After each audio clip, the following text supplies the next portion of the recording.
So welcome back again. This is yet one of those kind of ridiculous episodes where I treat a fictional work as real history. The last two did quite well. In fact, the Ned Stark video is one of my better performing videos ever. So with that in mind, I thought I would give it another try. This time, we are taking a closer look at the Targaryen dynasty. Now, keep in mind that this is pure fan fiction. I own no rights to anything of what I'm about to dive into. It's an historical retelling of the events from the Doom to the end of Robert's Rebellion. Some details might have been left out, some I probably have gotten wrong. So if you take offense of anything in the video, please let me know in the comments. Okay, so let's get started. The complete history of House Targaryen. In the quiet hours, when the world grows still and memory becomes softer than stone, there exists a story written in fire and ash, in blood and wings, in prophecy and silence. It is the story of a house that rose from the volcanic heart of an ancient empire, survived the greatest catastrophe the world had ever known, and carved its name across centuries of history with flame and determination. This is the story of House Targaryen, a dynasty born of dragonfire, sustained by vision, and transformed by the weight of crowns and the burden of extraordinary power. Long before the great cities of Westeros knew their current names, before the Iron Throne existed as more than ore in distant mountains, there stood upon the western edge of the known world a civilization unlike any that had come before, or would come after. Valyria, the Freehold, rose from the smoking peninsula in the far east of Essos, a realm built upon molten stone and sustained by magics so profound that they bent the very fabric of nature to human will. The Valyrians were not merely conquerors or builders. They were shepherds of dragons, masters of flame, practitioners of blood magic and sorcery that allowed them to shape mountains, carve roads through solid rock, and forge weapons that would never dull or break. In this empire of fire and ambition, House Targaryen was but one family among many, a minor house in the hierarchy of dragonlord families that ruled the Freehold. They were not the greatest, not the most wealthy, not the most politically powerful. They dwelled in comfortable obscurity, tending their dragons, maintaining their bloodlines, and watching the world from their place within the great volcanic civilization. The Targaryen family possessed a silver gold hair and violet eyes common to the old blood of Valyria, markers of ancestry that stretched back through centuries of careful marriage and the mingling of human and draconic essence that gave the dragonlords their unique gifts.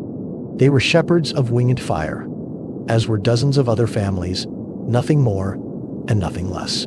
Yet something set them apart, though it would not become clear until the world itself broke open. Whether it was prophecy, intuition, or simple cautious wisdom, the Targaryens began to feel an unease about the Freehold's future. Some accounts speak of dreams, visions carried on wings of smoke and shadow. Others suggest it was the careful observation of volcanic activity, the reading of signs in ash and tremor that others dismissed. The man who would save House Targaryen from annihilation was Aegon Targaryen, who sometime around 12 years before the Doom made a decision that would echo through the ages. Whether moved by the prophetic dreams of his daughter Aenys, called Aenys the Dreamer, or by some other instinct, Aegon gathered his family, their dragons, their treasures, and their most loyal servants, and departed Valyria for a distant outpost in the narrow sea. He left behind wealth and status, choosing exile over certainty, establishing his household permanently on Dragonstone, while the other dragonlord families remained in the Freehold, dismissing his fears as cowardice or madness. 12 years later, in an event known simply as the Doom, Valyria was destroyed in a single catastrophic night. The Doom came not as a single moment, but as a cascading catastrophe that unfolded over hours and days, a geological and magical apocalypse. The 14 flames, the chain of volcanoes that had powered Valyrian civilization, erupted simultaneously in an explosion of such magnitude that it shattered the peninsula itself. The land broke apart. The sea rushed in. Earthquakes leveled the great cities. Pyroclastic flows consumed everything in their path. Every dragonlord family perished. The roads of fused stone cracked and fell. The great works of architecture melted or collapsed. An entire civilization, thousands of years of accumulated knowledge and power, vanished in fire and darkness, and turned one of history's greatest civilizations into a smoking ruin. The dragons that had not fled with their masters perished in flame or madness. The 14 flames, the chain of volcanoes that had given Valyria its power, became its tomb. Every dragonlord family that remained was obliterated. The smoking ruins became known as the Doom of Valyria, a cursed place where even centuries later, ships that ventured too close would vanish into poisoned mists and madness. House Targaryen alone survived. Of all the dragonlord families, all the ancient bloodlines of Valyria, only they endured, the last of the dragonlords, sheltered on their island fortress in the narrow sea, sheltered on their island fortress of Dragonstone, watching from across the water as their entire world collapsed into ash and sea. They became the last of their kind, the final inheritors of a fallen empire, carrying within their blood and their dragons a legacy that could never be replicated. They had saved 5 dragons, their Valyrian steel swords, some books and records, and most importantly, themselves. For over a century they remained on Dragonstone, keeping their dragons, maintaining their customs, watching and waiting. Dragonstone rises from the narrow sea, like a memory carved in volcanic stone, a fortress of dark rock shaped by ancient Valyrian magic into forms that echo the dragons themselves. Towers twist upward like frozen serpents. Battlements curve and flow with organic menace. The castle is not merely built upon the island, but seems to grow from it, as if the stone itself had been coaxed into shape rather than cut and stacked. Steam rises from fissures in the rock. The air carries the scent of sulfur and salt. Waves crash against black cliffs, and seabirds wheel through mists that never fully clear. Here, the Targaryens dwelled in the long years after the Doom, neither rulers of a great empire nor simple lords of Westeros. They were refugees preserving the remnants of a dead empire, speaking High Valyrian among themselves, marrying brother to sister to keep their blood pure as Valyrian tradition demanded. They existed in a space between worlds, maintaining their customs, their language, their traditions, all imported from a civilization that no longer existed. They kept their dragons, breeding them carefully, ensuring that the ancient bond between human and beast would not be lost. For over a century, this was their existence. They were the lords of Dragonstone, minding their own and keeping their dragons close. They watched, they waited, they remembered. The weight of being the last dragonlords pressed upon each generation. They were guardians of something precious and terrible, inheritors of power that set them apart from all other families in the known world. While the great houses of Westeros squabbled over borders and titles, trading lands and marriages in the endless dance of feudal politics, the Targaryens remained separate, touched by the fire of old Valyria, shaped by prophecy and blood, and the presence of dragons that grew larger with each passing year. The dragons themselves were living emblems of what had been lost and what remained. They were creatures of impossible majesty, reptilian yet somehow beyond simple categorization, beings that seemed to exist partially in the realm of magic and myth, even as they breathed and hunted and flew through actual skies.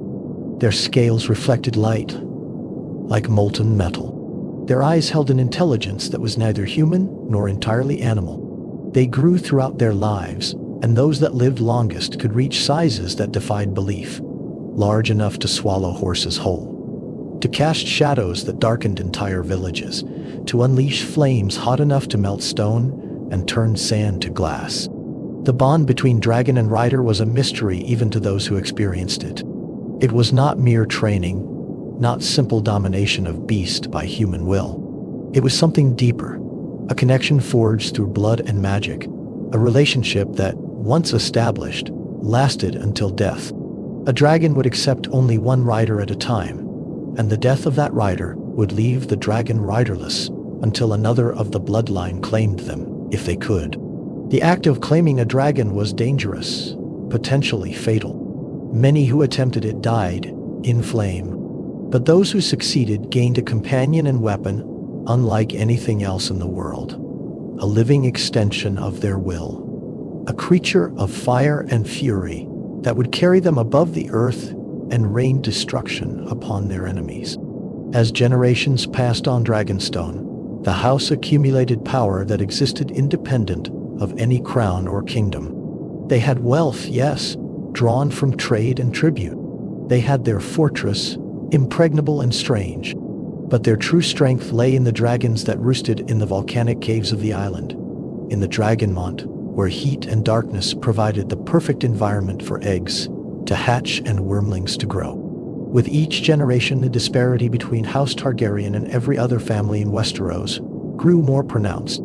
The great houses of the continent had knights and castles, armies and alliances, but none had dragons. None commanded fire made flesh. It was this power, combined with ambition, vision, and perhaps the weight of prophecy, that led Aegon Targaryen to look westward across the Blackwater Bay toward the seven kingdoms that divided the continent of Westeros. It was Aegon Targaryen, later called Aegon the Conqueror, and Aegon the Dragon, who would transform his house from exiles to emperors. He saw land fractured by endless war, where the Storm Kings fought the Reach. The North kept to its own counsel, the Iron Islands raided and pillaged, and petty conflicts consumed resources and lives in an unending cycle. He saw kingdoms that had existed for thousands of years, but had never known unity, never been forged into a single realm. And he saw an opportunity, a destiny perhaps, to use the power of dragons to accomplish what had never been done before. What followed would be remembered as the Conquest, though the term itself suggests a simplicity that the reality lacked. In the year 2 BC, by the Westerosi calendar, Aegon, then Lord of Dragonstone, landed on the eastern shore of Westeros, at the mouth of the Blackwater Rush, with a small army. His two sister wives Visenya and Rhaenys, and 3 dragons, Balerion the Black Dread, Vhagar, and Meraxes. Aegon did not arrive in Westeros as a mere invader seeking plunder. He came with purpose and vision, with his sister wives Visenya and Rhaenys beside him, with 3 dragons and a comparatively small army. Aegon was 27 years old. His purpose was clear and ambitious beyond measure. He intended to conquer all of Westeros and forge the 7 independent kingdoms into a single realm under his rule. The conquest that followed would take less than 3 years to complete, achieved not through superior numbers, but through the overwhelming advantage of aerial dragonfire, against which medieval armies and castles had no defense. Aegon sent forth ravens to every king in Westeros, offering them a choice: bend the knee and keep your lands and titles, or face the fire. Some chose wisdom, others chose pride. The result would reshape the continent forever. The first major battle occurred at the Reach, where King Mern of House Gardener and King Loren of House Lannister joined their forces, fielding an army of 55,000 men, the largest host ever seen in Westeros. They met Aegon's much smaller force on a field that would become known as the Field of Fire. As the battle was joined, and victory seemed certain for the Reach and Rock Alliance, Aegon and his sisters mounted their 3 dragons and took to the sky. The tactical advantage was absolute. A dragon could strike from any angle, retreat to safety instantly, and return when ready. They could not be countered by archers, could not be trapped by cavalry, could not be starved through siege. They represented a military technology so advanced, so beyond the conventional warfare of Westeros, that resistance was not merely futile, but suicidal. What followed was a slaughter. Dragonfire swept across the packed ranks of soldiers. 4,000 men burned to death in minutes. King Mern died in the flames along with his sons and heirs, ending House Gardener forever. King Loren survived and bent the knee, keeping the Westerlands but losing his crown. The Field of Fire demonstrated beyond doubt that resistance was futile. At Harrenhal, the greatest castle ever built in Westeros, King Harren the Black of House Horror refused to submit, trusting in his massive stone walls. Aegon came to Harrenhal on Balerion and burned it. The stone melted and ran like candle wax. Harren and his sons died in the highest tower, cooked alive inside their armor. The Riverlands lords rose in rebellion against House Hor and declared for Aegon. The ruins of Harrenhal would stand forever after as a monument to the price of defiance. The North, that vast and ancient kingdom, bent the knee without battle. King Torrhen Stark, called the King Who Knelt, marched south with his army, but upon seeing what had befallen others and upon wise counsel, he chose to submit rather than see his men burned. Aegon allowed the Starks to remain as wardens of the North, ruling their kingdom as they always had, but now as subjects rather than sovereigns. The Vale of Arryn, protected by mountains, was brought into the fold when Visenya flew into the courtyard of the Eyrie on Vigargar. The young King Ronald Arryn was so delighted by the dragon that his mother, serving as regent, wisely bent the knee to preserve her son. The Stormlands fell when their king died in battle, and his successor submitted. Dorne alone resisted successfully, using guerrilla tactics and refusing pitched battle, proving that dragons, while powerful, were not invincible against a population that refused to fight conventional, remaining independent for another 2 centuries. When the fighting ended, Aegon faced the question of how to symbolize this new unified realm. He chose iron, the metal of weapons and tools, the substance of strength and labor. He commissioned the forging of the Iron Throne from the swords of his defeated enemies, melted together with dragonfire into a massive, uncomfortable seat that towered above those who approached it. The throne was asymmetrical, bristling with blades. It was deliberately imposing, deliberately uncomfortable, a throne that would cut any king who sat it carelessly. A reminder that rule was not meant to be easy or comfortable, but rather a burden accepted and a duty fulfilled. The throne became the symbol of Targaryen power, of the unified realm, and of the cost of conquest. The small fishing village where Aegon had first landed became King's Landing, which would grow into the capital and largest city of the realm. Unlike the ancient cities of Westeros with their long histories and deep roots, King's Landing was a new creation, built to serve the needs of a unified realm, positioned strategically on the Blackwater Bay, where sea trade could flourish and armies could be supplied from multiple directions. The Red Keep rose above the city, another fortress, this one built in the Westerosi style rather than the Valyrian, a concession to the new land Aegon now ruled. Yet even here, the influence of Dragonstone remained. Dragon skulls decorated the throne room. Targaryen customs and traditions shaped court protocol. The king and his family continued the practice of sibling marriage, continued to speak Valyrian among themselves, continued to ride dragons and maintain the ancient bonds. Aegon was crowned as Aegon, the first of his name, King of the Andals, the Rhoynar, and the first men, Lord of the Seven Kingdoms and Protector of the Realm. His reign, which would last 37 years, established the foundations of unified rule. He built the Red Keep as the royal residence, established the small council to administer the realm, appointed the first hand of the king, created the King's Guard as an elite order of 7 knights sworn to protect the monarch, and began the work of weaving 7 kingdoms into one realm. He was a capable administrator and a just ruler, stern but fair, more interested in consolidation than glory.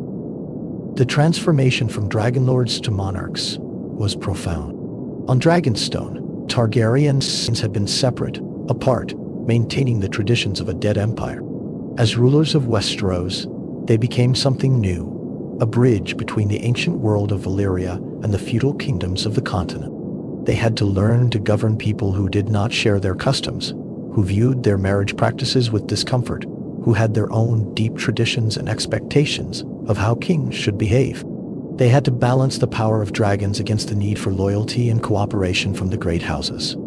They had to transform from a family of exiles into a dynasty capable of holding together a realm that had never known unity.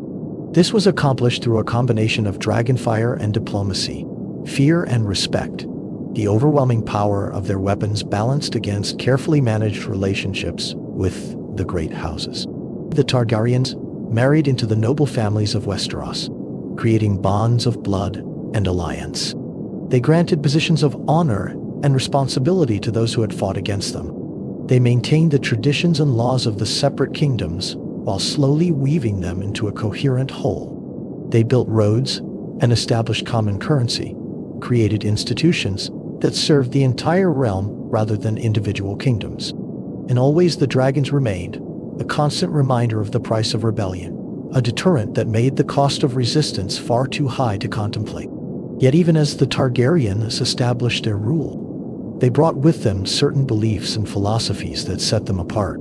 There was the conviction of exceptional destiny, the certainty that they were chosen by fate or prophecy to rule. This was not mere arrogance, but a fundamental part of their worldview, shaped by their survival of the doom, by their unique bond with dragons, by generations of being the last of their kind. They viewed themselves as fundamentally different from other families, not merely more powerful, but actually separate, a distinct kind of being marked by the blood of old Valyria and the dragons that had survived the cataclysm. This exceptionalism manifested in many ways. The continued practice of sibling marriage was the most visible and controversial, a tradition that kept the blood pure but also concentrated certain traits, both beneficial and dangerous.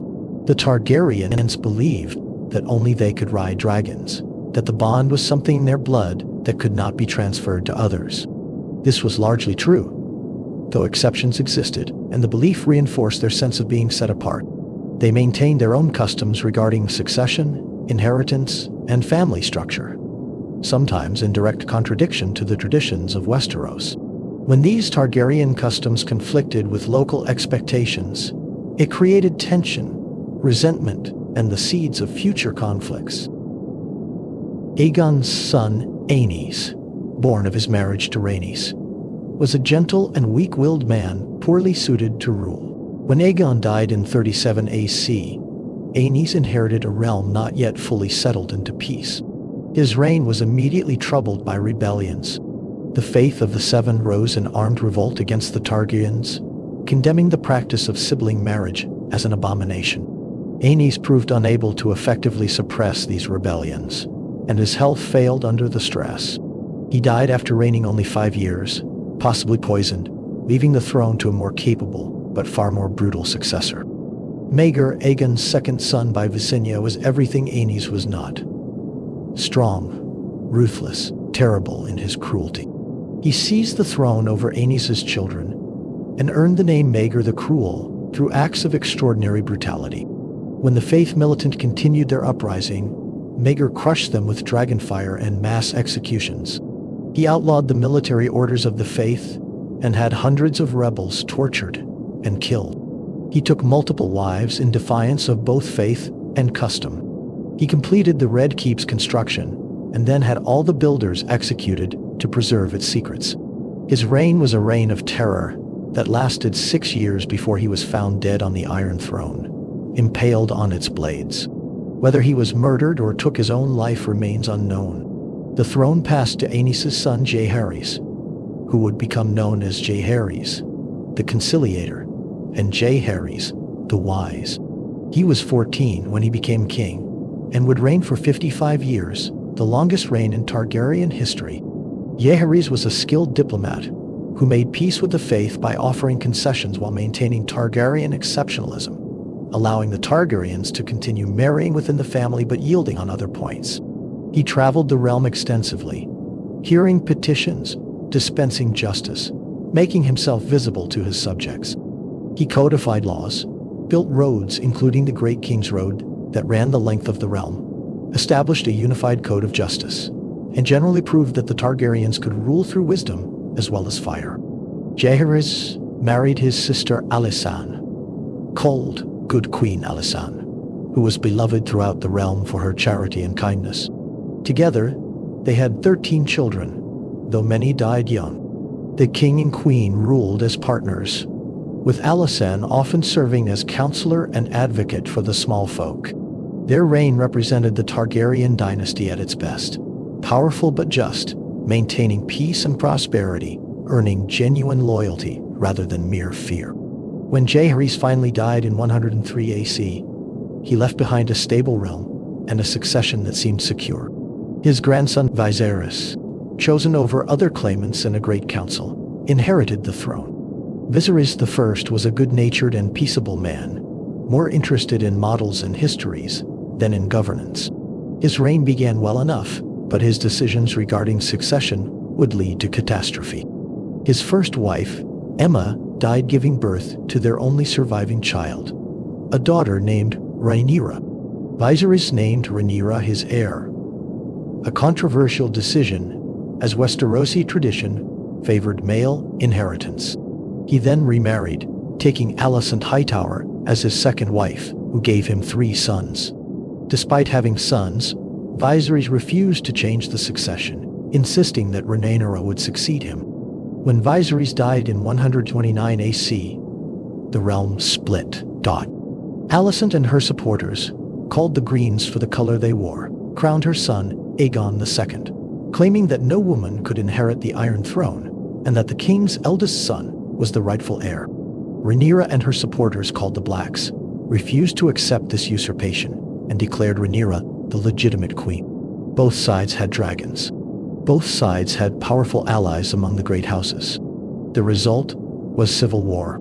The conflict that followed became known as the Dance of the Dragons, and it would nearly destroy House Targaryen. Brother fought sister, dragon fought dragon, and the realm was torn apart in the fighting.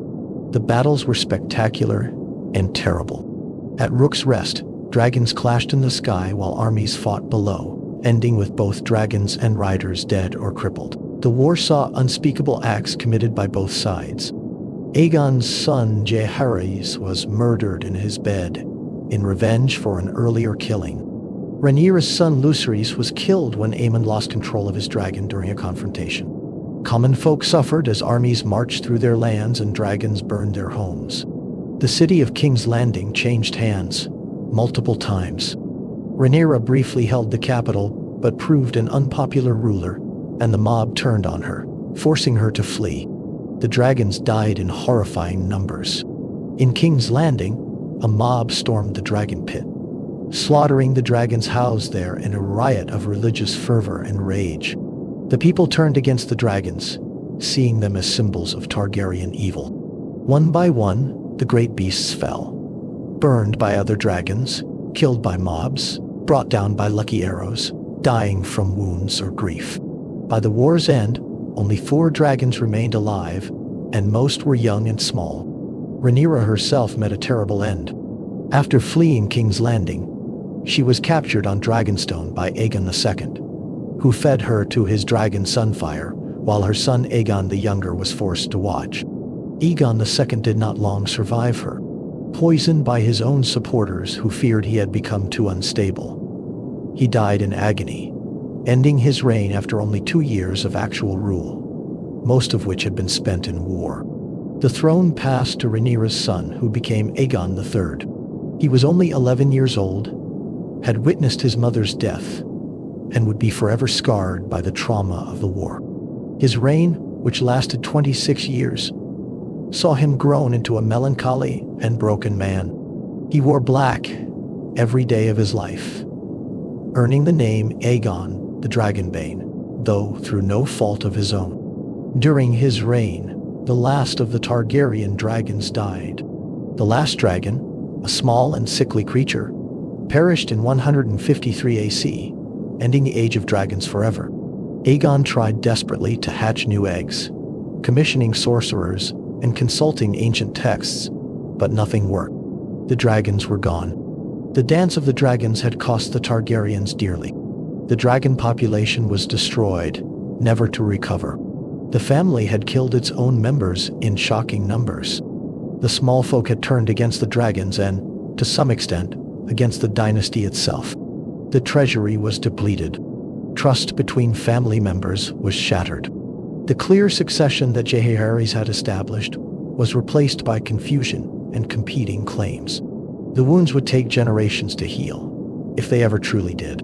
Aegon III was succeeded by his sons, first Daeron I, called the Young Dragon, who conquered Dorne at age 14, only to see it revolt the moment he left, dying in a Dornish ambush at 18. Then came Baelor the Blessed, a religious fanatic who walked barefoot to Dorne to make peace, fasted himself nearly to death multiple times, imprisoned his own sisters to preserve their virtue, and eventually died from one fast too many. The crown passed to their uncle Viserys II, who had served as Hand for years and finally got to rule in his own right, only to die after a single year on the throne, possibly poisoned by his son. That son became Aegon IV, known to history as Aegon the Unworthy, perhaps the worst Targaryen king to rule. He was gluttonous, lustful, corrupt, and petty. He fathered countless bastards and legitimized 4 of them on his deathbed, creating rival claimants to the throne. He gave away a Valyrian steel sword, a priceless family heirloom, to one of these bastards, Daemon, whom he had named after a hero of old. His reign was marked by excess, corruption, and the planting of seeds for future conflicts. When he died, fat and diseased at age 49, few mourned him. His legitimate son Daeron, a good and capable man, succeeded him as Daeron II. But Daemon Blackfyre, Aegon the Unworthy's bastard son, refused to accept Daeron's rule. Daemon was a warrior of legendary skill, wielding the Valyrian steel sword Blackfyre that Aegon had given him, charismatic and ambitious. Many lords declared for him, some believing him actually legitimate, others simply preferring him to Daeron. In 196 AC, the First Blackfyre Rebellion erupted. The rebellion split the realm. Great houses chose sides, and armies marched. The climactic battle occurred at the Redgrass Field, where Daemon Blackfyre and his sons fought against Daeron's loyalist forces. The battle was fierce and close-fought, until a volley of arrows, possibly from Daeron's loyal archer Brynden Rivers, killed Daemon and 2 of his sons. The Blackfyre forces broke and fled. The rebellion was crushed, but the Blackfyre line survived in exile across the Narrow Sea, and they would return. 4 more Blackfyre rebellions would trouble the realm over the next 6 decades. The second was crushed through treachery before it could truly begin. The third saw another Blackfyre pretender brought down. The fourth was defeated in battle. The fifth, in 260 AC, was the last and smallest, ending with the death of the final Blackfyre pretender, Meleys the Monstrous, killed in single combat during the War of the Ninepenny Kings. The male line of House Blackfyre ended there, though their legacy of divided loyalty would echo forward. Between these rebellions, Targaryen kings varied in quality and capability. Daeron II, called the Good, brought Dorne into the 7 kingdoms peacefully through marriage rather than conquest, finally completing the work Aegon had begun. His son Aerys I was a scholarly recluse more interested in books than rule. Aerys's brother Maegor ruled capably if grimly.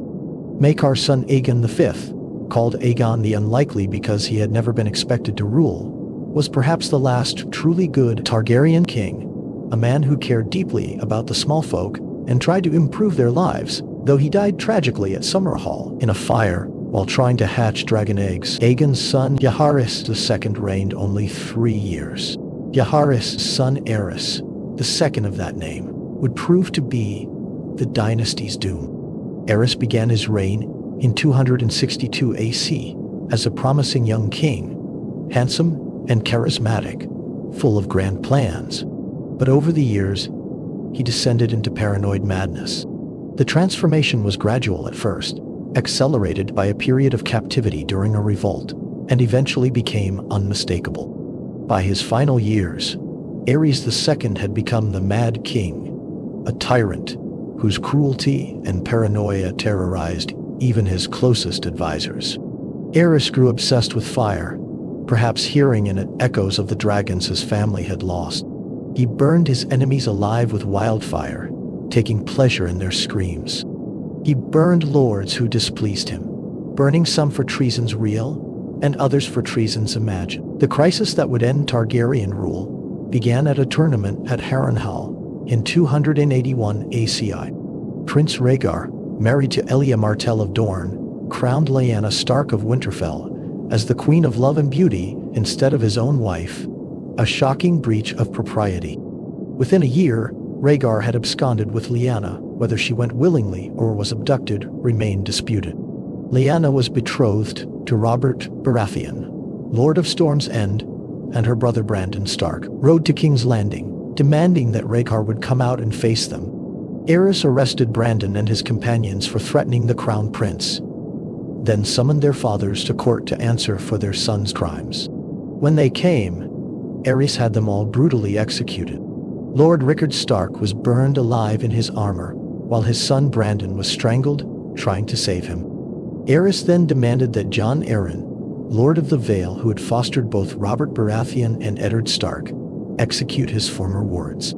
Instead, Jon Arryn raised his banners in revolt. Robert's rebellion, also called the War of the Usurper by Targaryen loyalists, engulfed the realm. Robert Baratheon, Eddard Stark, and Jon Arryn led the rebel forces. Houses Tully and Arryn joined them. The Lannisters waited to see who would win. The Tyrells and Martells fought for the Targaryens. Without dragons, the war was fought with conventional armies, and the outcome was far from certain. The rebels won victories at Gulltown and Summerhall.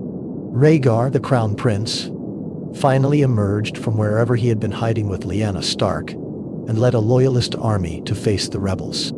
The decisive battle occurred at the Trident, where Robert Baratheon and Rhaegar Targaryen met in single combat in the midst of the ford. Robert, wielding his great warhammer, struck Rhaegar in the chest, crushing the rubies that decorated his breastplate and sending them flying into the river. Rhaegar fell into the water and died.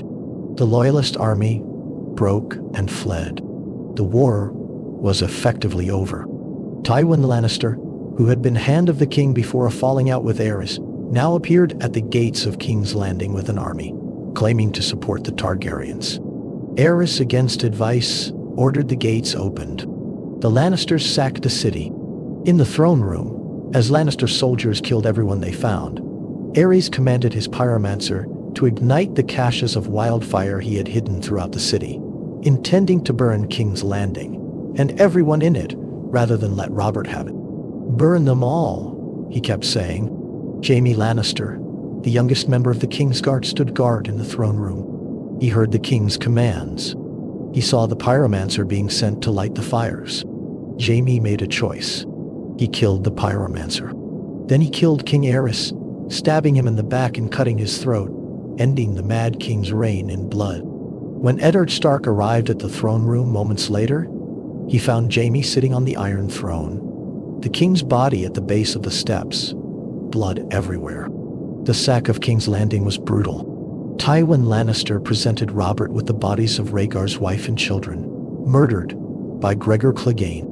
Princess Rhaenys, a young girl, was stabbed dozens of times.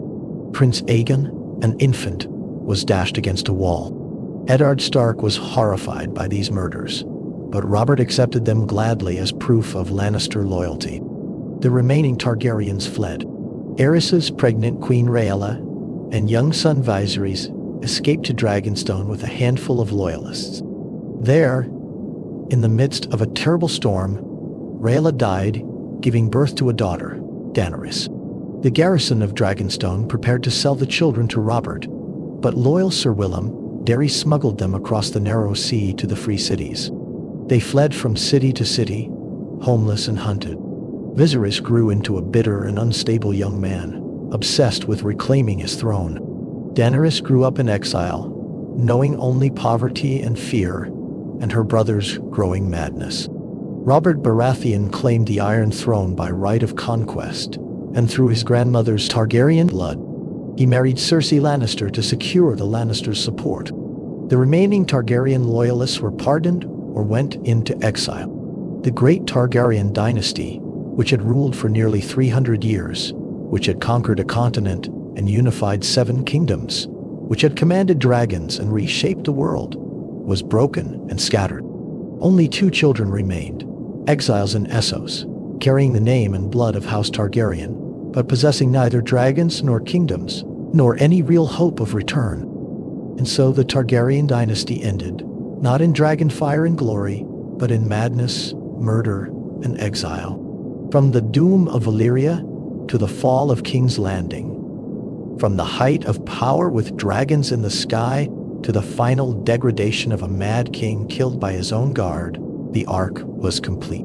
They had changed Westeros forever, unified the realm, ruled for 3 centuries, and then fallen when their last king's madness became too much to bear. What they left behind was complex. The unified realm remained, though under a new dynasty. The Iron Throne still stood, uncomfortable and dangerous as ever. The institutions they had created continued to function. The great houses they had bound together remained connected. The Red Keep and Dragonstone still stood as monuments to their power. The other children of Valyria. House Targaryen was not the only family of Valyrian descent to survive the Doom and establish itself in Westeros, though they were by far the most powerful and prominent.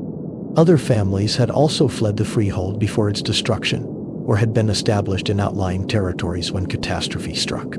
These houses carried their own Valyrian blood, their own traditions and pride, and their own complex relationships with the dynasty that would come to rule the 7 kingdoms. House Valyrian was ancient and proud, claiming descent from Valyrian nobility, though they were not dragonlords themselves. They had never controlled dragons in the Freehold, being of a different class than the 40 families that rode the great beasts. The Valyrians had established themselves on the island of Driftmark in Blackwater Bay before the Doom, perhaps sent there to establish trade or perhaps choosing to settle there for their own reasons. When Valyria fell, they were already secure in their new home, masters of a powerful fleet and wealthy from sea trade. The Valyrians bore the classic Valyrian features: pale silver gold hair, purple eyes, and fair skin. They were master mariners, building their power on naval supremacy and trade, rather than on dragons and conquest. Their seat at Driftmark was called High Tide, a magnificent castle that demonstrated their wealth and status. The Valyrians built a fleet that was the strongest in Westeros, making them valuable allies to the Targaryens and essential to the defense of the realm's eastern coasts. When Aegon the Conqueror began his campaign to unite the 7 kingdoms, Lord Daemon Valyrian and his fleet joined the effort, providing naval power that complemented the Targaryens' aerial dominance. This alliance was cemented through marriage, with Valyrians frequently wedding Targaryens across the generations. The 2 houses became closely intertwined, their Valyrian blood mingling, their fortunes and fates connected. Corlys Velaryon, called the Sea Snake, was perhaps the greatest of his house, a legendary sailor and adventurer who became the wealthiest man in the 7 kingdoms. Born in 53 AC, Corlys made 9 great voyages to distant lands, bringing back treasures and exotic goods that made his house fabulously rich. He built a new High Tide that was even more magnificent than the old, a palace that rivaled the Red Keep in grandeur. He served as master of ships on the Small Council, commanded the royal fleet, and married Rhaenys Targaryen, granddaughter of King Jaehaerys I. Through his marriage, Corlys's children carried both Valyrian and Targaryen blood. His son Lenor married Princess Rhaenyra Targaryen, heir to King Viserys I, and Rhaenyra's children bore the Valyrian name despite strong suspicions about their actual parentage. When the Dance of the Dragons erupted, the Valyrians sided with Rhaenyra, providing their fleet and dragons, for some Valyrians had by this time bonded with Targaryen dragons to her cause. The dance devastated House Valyrian, along with House Targaryen. High Tide was destroyed by dragonfire, and many Valyrians died in the fighting. The house rebuilt after the dance but never quite recovered its former glory. The Valyrians remained important as masters of the royal fleet and as a prominent house in the Crown Lands, but they were diminished, their wealth spent, their magnificent palace gone, their closest members dead in the Civil War. By the time Robert's rebellion ended Targaryen rule, House Valyrian was still extant, but much reduced, a shadow of what the Sea Snake had built. House Celtigar was another family of Valyrian descent that predated the Doom. They held the island of Claw Isle in Blackwater Bay, northeast of Driftmark, and claimed a lineage as ancient as the Targaryens themselves. The Celtigars bore the silver hair and purple eyes of old Valyria, though less consistently than the Targaryens, suggesting either more mixing with non-Valyrian blood or simply the natural variation that occurs in any bloodline over centuries. The Celtigars were known for their famous horn, an ancient artifact said to be of Valyrian make, decorated with gold and silver, and allegedly capable of summoning krakens from the deep. Whether the horn truly possessed such power was never proven, but it remained a cherished heirloom of the house. The Celtigars also possessed a Valyrian steel axe, one of the few such weapons in Westeros, though it was less famous than the great swords. Unlike the Valyrians with their grand ambitions and legendary voyages, the Celtigars were a more modest house, content with their island seat and their role as loyal Targaryen vassals. They provided ships and men to the Targaryen cause across the centuries, fighting in most of the dynasty's wars. During the Dance of the Dragons, they sided with Rhaenyra, their Lord Clement serving on her small council.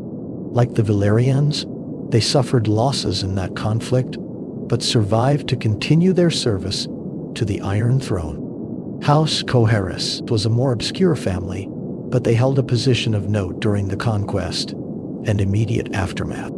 Quentyn Jaehaerys was one of Aegon the Conqueror's fiercest commanders, of Valyrian descent, though the exact nature of his family's origins was unclear. When Aegon burned Harrenhal and killed House Hor, he granted the massive ruined castle to Quentyn, making him Lord of Harrenhal. The Jaehaerys family held Harrenhal for 3 generations, attempting to restore and maintain the enormous castle despite its cursed reputation. But House Jaehaerys was not destined to endure. They were exterminated in 37 AC, when Harren the Red, grandson of a Hor King's bastard, murdered the entire Jaehaerys family and seized Harrenhal for himself. The male line of House Jaehaerys ended there, victims of the very castle they had been given as a reward for loyal service. Beyond these houses in Westeros, there were other families of Valyrian descent scattered across Essos, particularly in the Free Cities. In Lys, Myr, and Volantis, families claiming Valyrian heritage were numerous, though after 300 years of mixing with other populations, their blood was diluted and their customs transformed. These families lacked dragons, lacked Valyrian steel, and lacked the concentrated bloodlines of the Westerosi houses. They were Valyrian in name and ancestry, but Essosi in culture and power. In Volantis, the closest free city to the ruins of Valyria, certain old blood families still claimed direct descent from the Freehold and maintained traditions they insisted were purely Valyrian. These families competed for power in the city's complex political structure, some even claiming they should rule Volantis as the Targaryens ruled Westeros. But without dragons, their claims rang hollow, and they remained merely one faction among many in a wealthy but fractious city-state. The relationship between House Targaryen and these other Valyrian families was complex. The Targaryens were clearly preeminent, the only family with dragons, the conquerors and rulers of a continent. But the existence of other Valyrian-descended houses meant the Targaryens were not entirely unique. The Valyrians in particular could claim ancestry as ancient and pure as the Targaryens, even if they lacked dragons. This created both alliance and tension, a recognition of shared heritage combined with clear hierarchy. The marriages between Targaryens and Valyrians or Celtigars were seen as acceptable alternatives to sibling marriage, allowing the Targaryens to keep their blood relatively pure, while avoiding the genetic risks and political problems that came with brother marrying sister. These marriages produced children who were Targaryen in all but name, carrying the silver hair and purple eyes, maintaining the Valyrian appearance that the dynasty prized. When the Targaryen dynasty fell, these other Valyrian houses faced a crisis of identity and loyalty. The Valyrians and Celtigars had been Targaryen loyalists for 3 centuries, their fates intertwined with the Dragon dynasty. The fall of House Targaryen left them without their traditional patrons and protectors. They bent the knee to Robert Baratheon, accepted the new order, and continued as they had before, but diminished their special status as companions to the Dragon Kings now gone. These other children of Valyria served as a reminder that House Targaryen, for all their exceptionalism and claims to unique destiny, were part of a larger diaspora from the Freehold. They were the most successful survivors of the Doom, the ones who rose highest and achieved the most, but they were not the only survivors. The Valyrian legacy was scattered across the world, preserved in diluted form in dozens of families and thousands of individuals who carried some trace of the blood of old Valyria in their veins. In the end, all these families shared a common origin in the greatest civilization the world had known, and a common fate in being the inheritors of its ruins. The Targaryens had dragons and crowns, but all the Valyrian families shared the melancholy knowledge that they were echoes of a greater past, descendants of something that could never be restored, keepers of a heritage that grew more distant with each passing generation. The dragons themselves were both the source of Targaryen power and a constant management challenge. They were not pets or simple weapons, but living beings with their own needs, temperaments, and dangers. A dragon required vast amounts of food. They were territorial and sometimes aggressive toward each other. They were long-lived and grew continuously, meaning that the oldest dragons became almost unmanageable in their size and power. Housing them, feeding them, ensuring they did not terrorize the local population, all of this required constant attention and resources. The dragon pit was constructed in King's Landing to serve as a stable and training ground. A massive structure designed to contain creatures that could, if they chose, break through stone walls and take to the sky. The presence of multiple dragons and multiple potential riders within the royal family created its own dynamics. Targaryen prince or princess with a dragon was not merely a member of the family but a power unto themselves, capable of independent action, difficult to control or punish. This distributed military power throughout the family in a way that made succession and internal conflicts potentially catastrophic. When Targaryens disagreed, they could disagree with dragons behind them, and the resolution of such conflicts could devastate entire regions. As decades passed and the conquest faded into history, new generations of Targaryens were born who knew only the unified realm, who had never lived on Dragonstone as exiles, who took their position as monarchs for granted. The memory of Valyria became more distant, more mythological. The dragons remained, but their purpose shifted from conquest to deterrence, from active weapon to symbol of power that need not be deployed. The house settled into the rhythms of dynastic rule, dealing with the challenges that face any royal family. Succession, marriage alliances, the balance of power between crown and nobility, the administration of a vast realm, the eternal questions of justice, taxation, defense, and prosperity. Yet the dragons ensured that Targaryen rule always carried an element of the extraordinary. A king who could summon dragonfire was not like other kings. A dynasty that maintained creatures of legend in the capital city was not an ordinary dynasty. The very architecture of power was different when the ultimate sanction was not an army that took weeks to mobilize, but a dragon that could be airborne in minutes and rain destruction by nightfall. This changed the calculus of rebellion, of political maneuvering, of the relationship between crown and subject. Fear played a larger role than it might have otherwise. Respect was tinged with terror. Loyalty was maintained partly through genuine allegiance and partly through the rational calculation that defiance meant death from above. The great houses of Westeros adapted to this reality in various ways. Some embraced their role in the new order, serving the crown with genuine loyalty and skill. Others maintained quiet resentment, biding their time, waiting for weakness. Still others simply accepted the new arrangement as the reality of their world, serving neither with great enthusiasm nor resistance, but merely fulfilling their obligations and managing their own domains.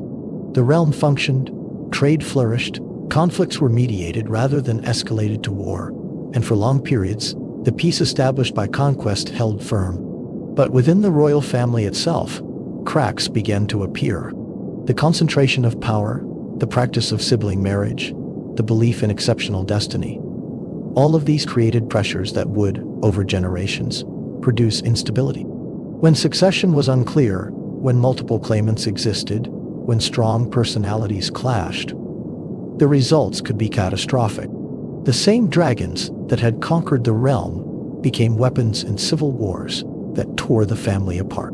Brother fought brother, sister fought sister, and the skies above Westeros witnessed battles between dragons that devastated the very lands the Targaryens claimed to protect. The first great internal crisis revealed both the strength and the vulnerability of dragon-dependent power. When succession was disputed and the realm divided its loyalty between competing claimants, dragons fought dragons. The battles were spectacular and terrible, engagements in the sky that ended with both beasts and riders falling to their deaths, flames scorching the earth below, entire armies incinerated in moments. The fighting proved that dragons could defeat dragons, that Targaryen power could cancel itself out, leaving devastation in its wake. Towns burned, castles fell, the great houses chose sides and paid in blood for their choices. When the fighting finally ended, the realm was exhausted, the royal family decimated, and crucially, many of the dragons were dead. This was the beginning of the dragon's decline. Where once there had been dozens of dragons of various sizes, the civil war reduced their numbers dramatically. Some died in battle, others died from wounds or disease in the aftermath. The knowledge of how to care for them, how to help eggs hatch and hatchlings thrive, began to fragment and fail. Dragons that had been magnificent became smaller in successive generations. New dragons born in captivity did not reach the sizes of their wild-born ancestors. The dragon pit, meant to house and protect the beasts, may have inadvertently contributed to their decline, as dragons confined and controlled did not thrive as those that roamed free. As the dragons diminished, so too did the unique advantage that had made Targaryen rule unassailable. A king with 3 large healthy dragons was essentially invulnerable to internal threat. A king with 1 small dragon, or no dragons at all, was merely a man with a crown, relying on the same mechanisms of loyalty, law, and military force that every other king had always used. The transformation was gradual, but inexorable. With each generation, the dragons became fewer, smaller, weaker. The last dragons were pitiful creatures compared to the great beasts of the Conquest, small enough to fit in a room, weak enough that they could barely fly, dying young from ailments that their ancestors would have shrugged off. When the last dragon died, it marked the end of an era. House Targaryen remained on the Iron Throne, still possessed the symbols and the legacy, still carried the blood of old Valyria. But they had lost the source of their exceptionalism. They were no longer dragonlords but simply kings, rulers maintained by tradition and law rather than overwhelming force. This changed everything. Rebellions that would have been unthinkable with dragons became possible. Challenges to authority that would have been met with fire could now only be addressed through conventional military means. The great houses no longer feared the sky, and their calculations of power shifted accordingly. Yet the memory of dragons remained powerful, even in their absence.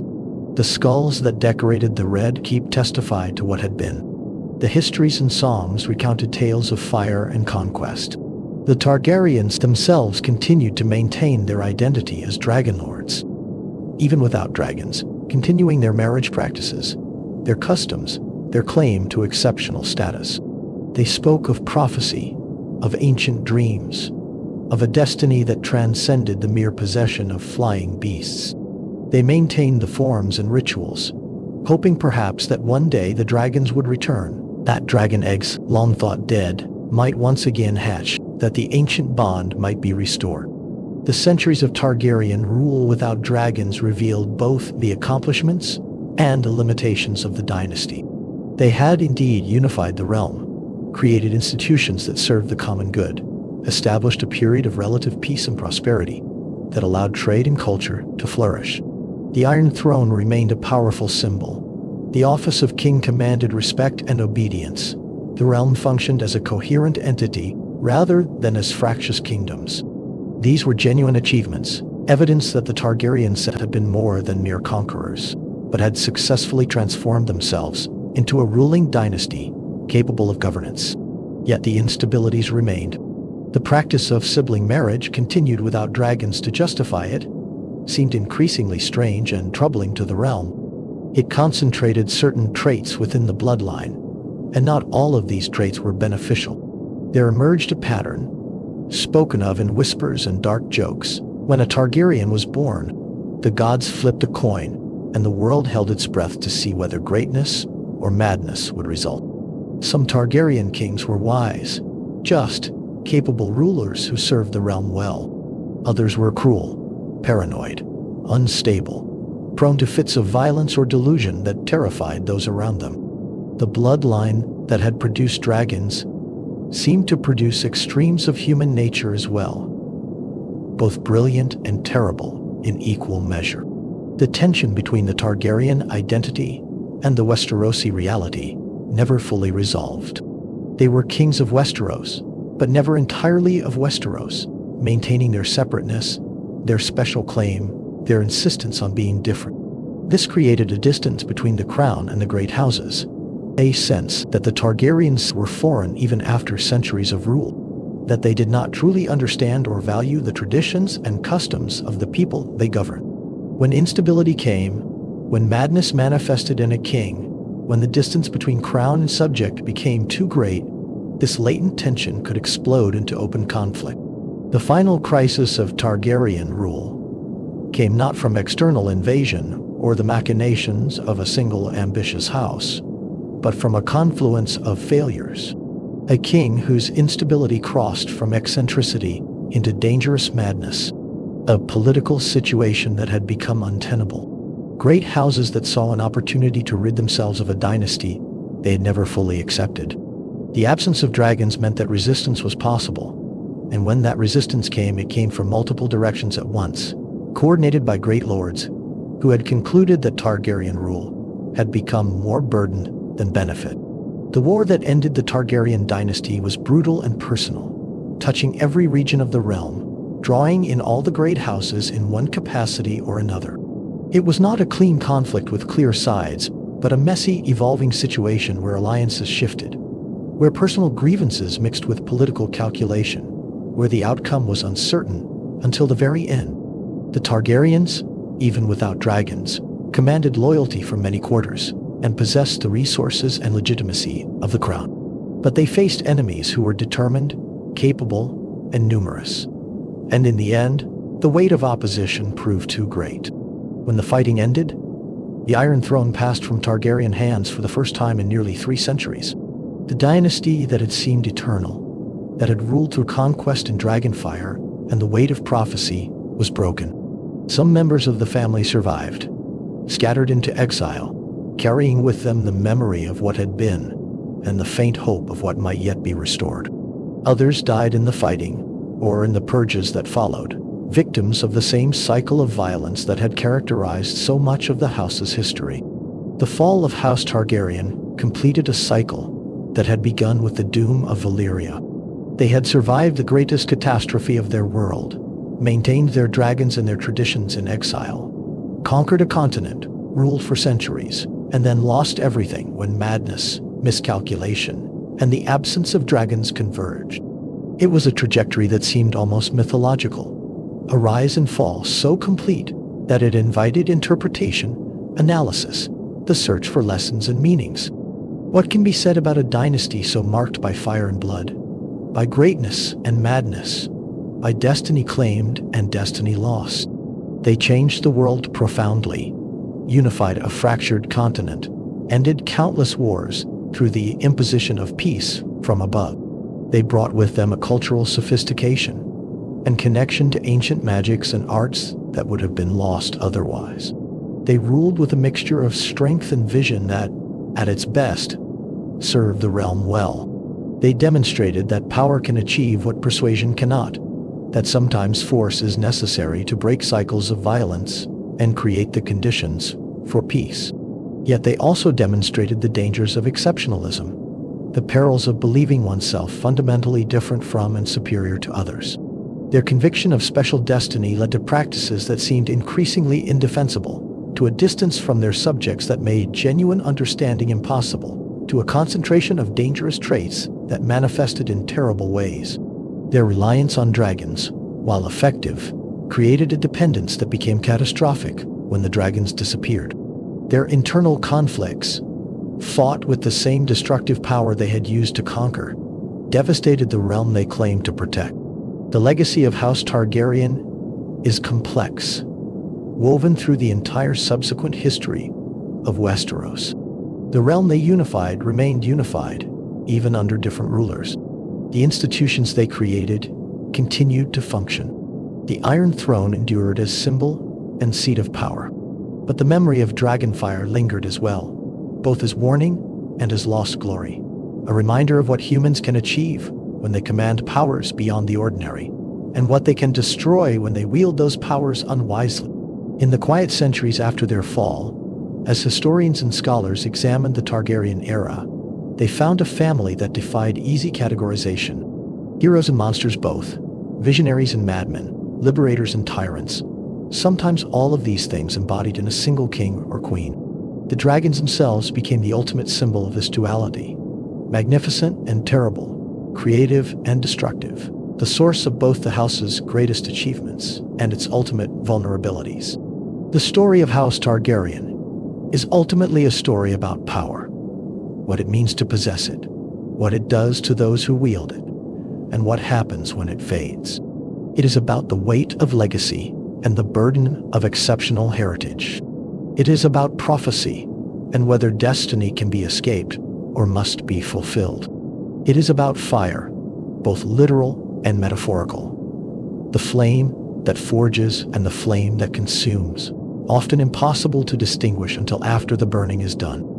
From the volcanic peninsula of Valyria to the exile on Dragonstone, from the conquest of Westeros to the centuries of rule and eventual fall, House Targaryen traced an arc that seems, in retrospect, almost inevitable. They carried within them the seeds of both triumph and tragedy, and both grew to full fruition over the course of their history. They were shaped by fire, and they returned to it, leaving behind memories, symbols, and the eternal question of what might have been if things had gone differently, if choices had been different, if madness had not manifested, if dragons had not died. The world they left behind was changed forever by their presence. The concept of a unified Westeros, once achieved, could not be unthought. The great houses had learned to coordinate across vast distances, to think of themselves as part of a larger realm, even as they maintained their local identities. The infrastructure, the laws, the traditions of unified rule all persisted. But the particular dynasty that had created this unity was gone, replaced by others who would try to maintain what the Targaryens had built, while escaping the patterns that had doomed them.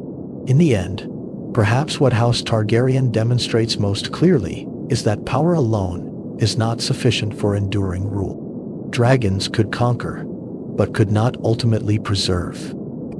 Fire could forge a realm, but could not sustain it indefinitely. What was needed was not merely strength but wisdom, not merely the ability to command, but the capacity to connect, not merely the conviction of destiny, but the humility to serve. Where the Targaryens achieved this balance, they thrived. Where they failed to achieve it, they planted the seeds of their own destruction. The fires have long since dimmed.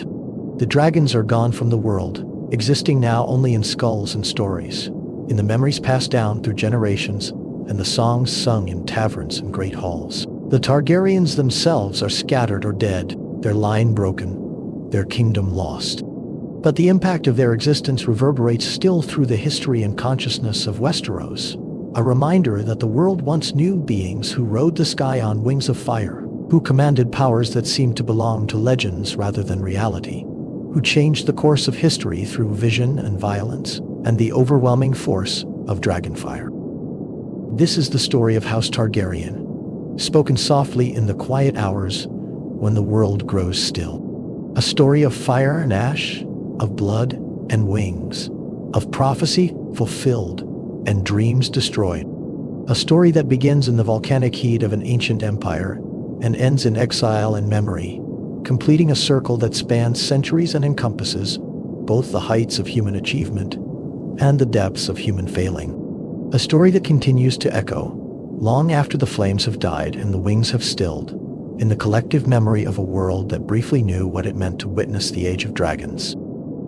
The memory of Valyria haunted the Targaryens across every generation, shaping their identity in ways both visible and subtle. They carried with them not just the physical remnants of the Freehold, the books written in High Valyrian, the swords forged with forgotten techniques, the architectural knowledge that allowed them to shape stone in ways no Westerosi mason could replicate, but also the psychological weight of being survivors. They were the last thread connecting the present to a civilization that had been the pinnacle of human achievement, and this imposed upon them a sense of obligation, of duty to preserve what could be preserved, to maintain what could be maintained. The language of Old Valyria remained the private tongue of the family, spoken among themselves even as they conducted the business of ruling in the common tongue of Westeros. High Valyrian was a language of elegance and precision, with grammatical structures that reflected the sophistication of those who had developed it. To speak it was to connect with ancestors who had walked the streets of the Freehold, who had shaped the 14 flames to their will, who had first discovered the secrets of hatching and bonding with dragons. The Targaryens taught their children this language from birth, ensuring that each new generation would carry forward this link to a world that existed now only in memory and ruin. The dreams too persisted across generations, though their nature and meaning were subjects of endless speculation. As some Targaryens reported visions that seemed prophetic, glimpses of futures that might come to pass, or warnings of dangers not yet manifest. Whether these were genuine foresight, the product of magical bloodlines, or simply the mind's way of processing fear and hope, remained forever unclear. But the Targaryens took their dreams seriously, recording them, interpreting them, allowing them to influence decisions in ways that seemed strange to those who did not share their heritage. The dream that had led Aenys to leave Valyria became the template for all subsequent prophetic visions, proof that such dreams could carry truth, and that ignoring them could mean catastrophe. This connection to prophecy and dream gave the Targaryens a temporal perspective that differed from other ruling families. They thought not merely in terms of immediate advantage or the span of a single life, but across generations, across centuries. They saw themselves as links in a chain, extending back to the Freehold and forward to some distant future, only dimly perceived. This long view could produce wisdom, patience, and foresight. It could also produce a dangerous detachment from immediate reality, a tendency to pursue distant destinies while ignoring present responsibility. The practice of recording everything, of maintaining detailed chronicles and family histories, became another way the Targaryens tried to preserve their connection to the past and shape the understanding of the future. The maesters who served them kept meticulous records of births, deaths, marriages, the hatching of dragon eggs, the claiming of dragons, the details of rule and ceremony. These chronicles grew over the centuries into a vast archive of information, a documentary record of the dynasty that would allow future historians to reconstruct the Targaryen era in remarkable detail. But these records also revealed patterns that the family themselves might have preferred to ignore. The correlation between certain types of marriages and certain outcomes. The frequency with which brilliance and madness appeared in the bloodline. The slow but steady decline of the dragon. Dragonstone itself evolved over the centuries from mere fortress to symbol, a place that represented the family's origins and essence in a way that the Red Keep in King's Landing never quite achieved. Even after the Conquest, even after generations of Targaryens were born in the capital and never lived on the island, Dragonstone remained the seat of the heir to the Iron Throne, the place where the next generation learned what it meant to be Targaryen. The island was small, rocky, unsuited for agriculture, surrounded by treacherous waters and frequently shrouded in mist. But it was theirs in a way that Westeros never entirely felt like theirs. A piece of Valyrian territory preserved in the narrow sea. The castle's architecture spoke to anyone who approached of power and strangeness. The stone dragons that adorned every surface were not merely decorative, but seemed to watch, to guard, to judge. The Great Hall was designed to echo and amplify sound in particular ways, creating acoustic effects that seemed almost magical. The chambers and corridors followed patterns that made sense according to Valyrian aesthetic principles, but felt disorienting to those raised in conventional castles. Light entered through narrow windows positioned to create specific effects at certain times of day. The whole structure was designed not merely for defense or comfort, but as a statement, a reminder that the Targaryens were different, that they came from elsewhere, that they brought with them knowledge and capabilities that others did not possess. The Dragonmont, the volcanic mountain that dominated the island, was both resource and threat. The heat from below provided the environment that dragons preferred, the caves and tunnels creating natural lairs where the beasts could roost and nest.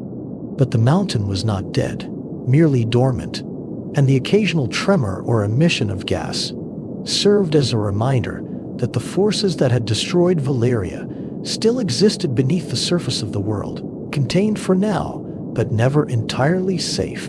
The Targaryens lived with this danger as they lived with their dragons, accepting the risk as the price of power, understanding that greatness and peril were often inseparable.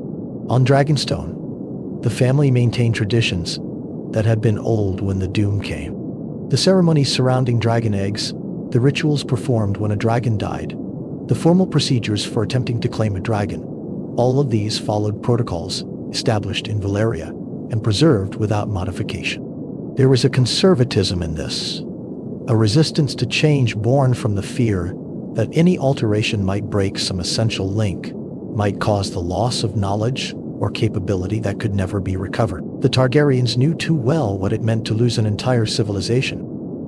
They were determined that what remained would endure. The dragons themselves were as varied in temperament and appearance as the humans who rode them. Some were aggressive, constantly challenging others for dominance, difficult to control even for their bonded riders. Others were calm, almost gentle despite their size and power, content to fly and hunt and return to their lairs without drama. Their scales came in different colors: black and red, green and bronze, pale cream and gold. And these variations were tracked carefully through breeding records that attempted to maintain diversity while also preserving certain desirable traits. Size varied enormously, with some dragons remaining relatively small throughout their lives, while others grew to monstrous proportions, large enough that their wingspans could cover entire courtyard.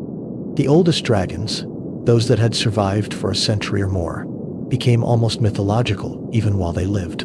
They grew too large to be housed in normal structures, too powerful to be controlled through any means other than the bond with their rider, too dangerous to be anywhere near populated areas unless carefully managed. These ancient beasts represented both the ultimate expression of Targaryen power and a constant source of anxiety. What would happen if such a dragon went rogue? What if it decided to hunt humans? What if the rider died and the dragon, in its grief or rage, turned on the city? These were not idle concerns, but real possibilities that required constant vigilance. The process of hatching dragon eggs was never fully understood, even by the Targaryens themselves. Some eggs hatched readily when placed in fire or exposed to sufficient heat. Others remained stubbornly dormant for years or decades, only to hatch suddenly under circumstances that seemed no different from previous attempts. Still others never hatched at all, eventually turning to stone, becoming mere curiosities or decorations. The Targaryens tried everything they could think of to improve hatching rates. Different types of fire, different incantations, different rituals, involving different bloodlines or different phases of the moon. Some attempts seemed to work. Others failed. The pattern, if there was one, remained elusive. This uncertainty about dragon reproduction meant that the family could never take their dragons for granted. Each successful hatching was celebrated as a significant event. Each death of a dragon was mourned, not just for the loss of a companion or weapon, but for the reduction in the total number of dragons in existence. As the years passed and hatching became more difficult, as the dragons born in captivity proved smaller and less robust than their predecessors, the concern grew that the family might outlive their dragons, that one day there might be Targaryens, but no dragons for them to ride. This anxiety proved well-founded. The relationship between a rider and dragon was the most intimate and profound bond a Targaryen could experience. It began with the claiming, a moment of terrifying uncertainty, when a person approached a dragon and attempted to establish dominance and connection. The dragon might accept the new rider, might recognize some quality or scent or element of blood that made the bond possible. Or the dragon might reject the attempt with fire, killing the would-be rider instantly. There was no way to know in advance. Those who succeeded spoke of a sensation like nothing else, a joining of wills, a connection that operated beneath conscious thought, allowing rider and beast to coordinate their movements as if they were a single being. Once bonded, the relationship deepened over time. A rider learned the patterns of their dragon's moods, the signs that indicated hunger or irritation or playfulness. The dragon, in turn, learned to respond to subtle cues from the rider, to anticipate commands, to understand intention even when not explicitly directed. They flew together, hunted together, fought together. The death of either partner left the survivor diminished. Dragons who lost their riders became melancholy and withdrawn, sometimes refusing food, occasionally dying of what seemed like grief. Riders who lost their dragons spoke of feeling incomplete, as if a part of themselves had been torn away, leaving a wound that never fully healed. The practical aspects of maintaining dragons were substantial and never-ending. A fully grown dragon could consume a dozen sheep or several cows in a single feeding. Multiply this by a dozen or more dragons, and the logistical challenge became enormous. The Targaryens maintained vast herds specifically for feeding their dragons, allocating resources that might otherwise have gone to human needs. The slaughter and delivery of this food required dedicated workers, people who were brave enough or desperate enough to work in close proximity to creatures that could incinerate them with a moment's anger. These dragon keepers developed their own traditions and knowledge, passing down techniques for managing the beasts, learning which dragons were relatively safe to approach and which required maximum caution. The physical space required for dragons also posed challenges. In the early years after the Conquest, when the family still spent much time on Dragonstone, the caves of the Dragonmont provided adequate housing. But as more dragons were born, and the court increasingly centered on King's Landing, a solution had to be found for keeping dragons in or near the capital. The Dragon Pit was constructed for this purpose, a massive domed structure built on a hill within the city. It was designed to house multiple dragons, with separate chambers and access tunnels, forges for heating, and systems for bringing in food and removing waste. The Dragon Pit became one of the most distinctive landmarks of King's Landing, visible from miles away, a constant reminder to the city's residents and visitors that they lived under the shadow of dragons. Yet the Dragon Pit, for all its size and grandeur, may have contributed to the decline of the dragons it was meant to protect. Dragons kept in confined spaces did not grow as large as those that roamed free. They became accustomed to being fed rather than hunting, losing some of their vitality and fierceness. The air in the pit, despite the best efforts of the designers, was often thick with smoke and the smell of dragon, not the clean sea air of Dragonstone. The dragons kept there seemed to sicken more easily, to produce fewer viable eggs, to live shorter lives. Observers noted that the largest and healthiest dragons were those that spent most of their time flying free, hunting in the wild lands far from the city, roosting in caves or on mountain peaks rather than in constructed buildings. This tension between the need to control the dragons and the requirement that they remain healthy and powerful was never fully resolved. The Targaryens wanted their dragons close, wanted to be able to mount and fly at a moment's notice, wanted the visible display of power that dragons in the capital provided. But this convenience came at a cost, measured in the slow degradation of the dragons themselves, a price that was not immediately apparent, but accumulated across generations until it became catastrophic. The cultural impact of dragons on Westeros extended far beyond their military application.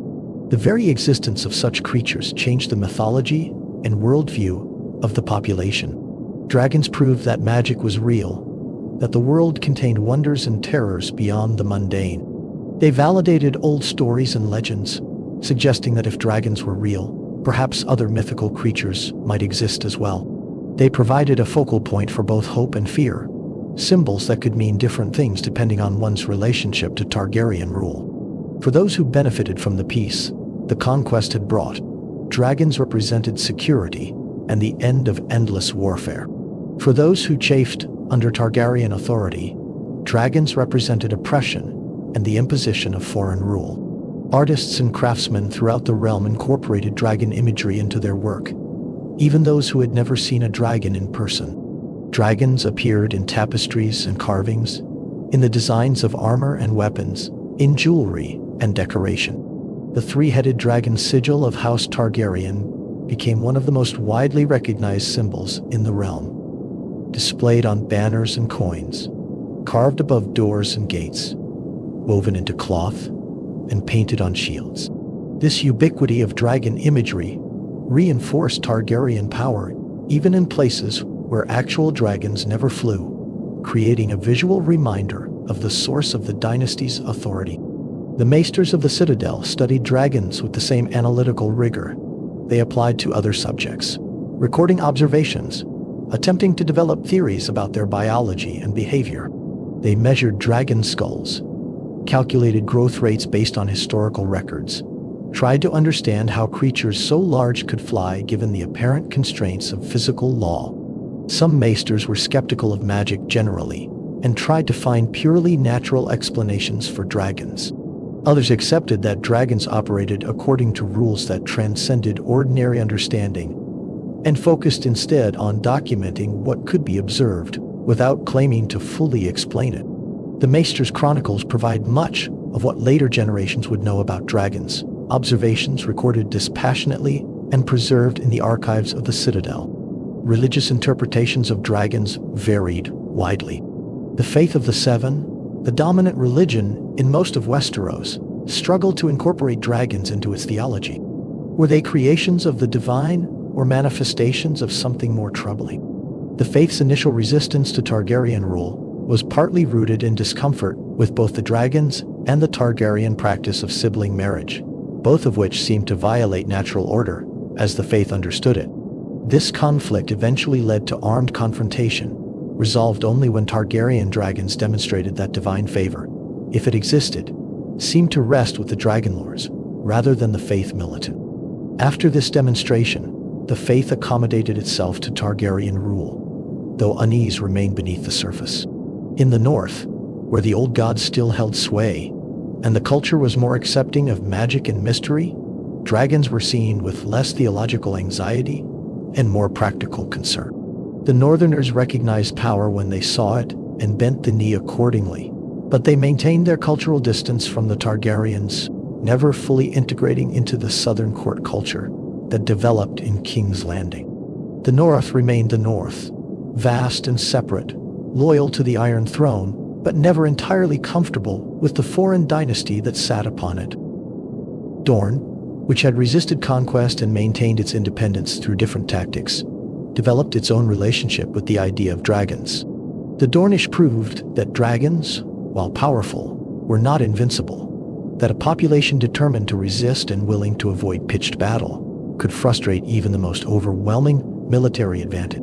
This knowledge gave Dorne a unique status within the realm, a kingdom that had technically never been conquered, but had eventually joined the Seven Kingdoms through marriage alliance rather than submission to force. The Dornish relationship with House Targaryen was thus more balanced than that of other regions, founded on negotiation rather than defeat. The Iron Islands, with their own distinct culture and tradition of raiding and independence, chafed under Targaryen rule, but recognized that their ships, however swift and numerous, provided no defense against aerial attack. The Ironborn bent the knee but maintained their resentment, biding their time, occasionally testing the limits of Targaryen authority when opportunities arose. Dragons could burn their ships and fortifications, but the Ironborn themselves were difficult to subdue permanently, scattered across multiple islands, capable of rebuilding and resuming their raids once immediate Targaryen attention shifted elsewhere. Each region of the realm thus developed its own accommodation to Targaryen rule, its own way of understanding what it meant to be part of a unified kingdom under a dynasty of dragonlords. This created a complex political landscape where the Targaryens had to balance multiple different cultures, traditions, and expectations, maintaining enough central authority to keep the realm unified while allowing enough local autonomy to prevent constant rebellion. It was a delicate equilibrium, maintained through a combination of dragon-backed force, diplomatic marriage alliances, the distribution of honors and positions, and the simple passage of time that allowed new generations to grow up knowing only the unified realm. The court culture that developed in King's Landing under Targaryen rule blended elements from multiple sources. The Targaryens brought their Valyrian traditions, the formality and ritual that had characterized the Freehold. From Westeros came the feudal relationships, the concepts of knightly honor and the cult of chivalry. The result was something unique, a hybrid culture that incorporated elements of both but was fully neither. The court spoke the common tongue, but used High Valyrian for formal occasions and family matters. They followed Westerosi custom regarding the relationship between lords and vassals, but maintained Targaryen exceptionalism regarding marriage and succession. They celebrated both Westerosi festivals and Valyrian commemorations. This hybrid culture was most visible in the great ceremonies of state. Coronations blended the anointing by the High Septon, a concession to the faith, with Targaryen elements like the presence of dragons and the recitation of genealogies in High Valyrian. Royal weddings similarly combined traditions, creating spectacles that satisfied both the need for Westerosi legitimacy and the desire to maintain Targaryen distinctiveness. These ceremonies were carefully choreographed, their symbolism debated and refined, each element chosen to send specific messages about power, continuity, divine favor, and the unique status of the ruling family. The distribution of positions and honors at court became a mechanism for managing the great houses and incorporating their members into the Targaryen system. The office of Hand of the King, the monarch's chief advisor and administrator, often went to members of the great houses, creating a direct link between the crown and the most powerful families of the realm. This position could elevate a house to unprecedented influence and wealth, or it could destroy careers and families when things went wrong. The turnover of hands reflected the political currents of each era, the relationship between the ruling Targaryen and the great lords, the balance of power between crown and nobility. The King's Guard, an elite order of knights sworn to protect the monarch and forbidden to marry or hold lands, became another institution that blended Targaryen needs with Westerosi traditions. These 7 knights, clad in white cloaks and armor, served for life and were supposed to represent the pinnacle of knightly virtue and martial skill. Selection to the King's Guard was considered a great honor, though it required enormous sacrifice. The institution provided the Targaryens with personal guards, whose loyalty was theoretically absolute, while also allowing promising knights from throughout the realm to serve the crown directly, creating bonds of personal connection that transcended regional loyalties. Yet, like all institutions, the King's Guard proved imperfect in practice. Some members lived up to the ideal, serving with distinction and honor across decades. Others failed, either through incompetence, corruption, or the simple reality that absolute vows are difficult for flawed humans to maintain. The history of the King's Guard included both legendary heroes and catastrophic failures. Men who died protecting their king and men who stood by while their king committed atrocities or fell to assassins. The white cloaks became symbols of both the possibility of perfect service and the gap between ideal and reality. The small council, consisting of the Hand and various other officers responsible for different aspects of governance, evolved into the actual administrative center of the realm. While the king or queen held ultimate authority, the day-to-day business of running a continental kingdom required specialized expertise and constant attention to detail. The Master of Coin managed finances and taxation. The Master of Ships oversaw the royal fleet. The Master of Laws dealt with justice and legal matters. The Grand Maester provided advice and managed correspondence. Together, these offices created a bureaucracy capable of handling the complex demands of unified rule, collecting taxes, adjudicating disputes, coordinating defense, and maintaining the infrastructure that allowed the realm to function. This administrative structure was one of the more enduring Targaryen contributions to Westeros. Before the Conquest, Each kingdom had managed its own affairs with varying degrees of efficiency. The Targaryens created something more systematic, more coordinated, more capable of addressing problems that crossed regional boundaries. Roads were built and maintained. Justice was standardized to some degree, even as local variations persisted. Trade was facilitated by common currency and the reduction of internal barriers. These were unglamorous achievements, far less dramatic than the conquest itself, but they represented the transformation of Targaryen rule from mere domination to actual governance. The economic impact of unified rule under the Targaryens was substantial. The end of constant warfare between kingdoms freed resources for productive purposes. Trade routes became safer, more predictable. Merchants could plan long-distance commerce, knowing that the roads would not be disrupted by armies or bandits. The coastal cities flourished as sea trade expanded. King's Landing itself grew from a small landing spot to one of the largest cities in the realm, swollen with people seeking opportunity, position, or simply the chance to live in the capital. This urbanization brought both prosperity and problems, as the infrastructure struggled to keep pace with population growth, creating overcrowding, sanitation issues, and social tensions. The expansion of trade had cultural as well as economic effects. Ideas and goods circulated more freely. Artisans in different regions learned techniques from each other. Foods and fashions spread across the continent.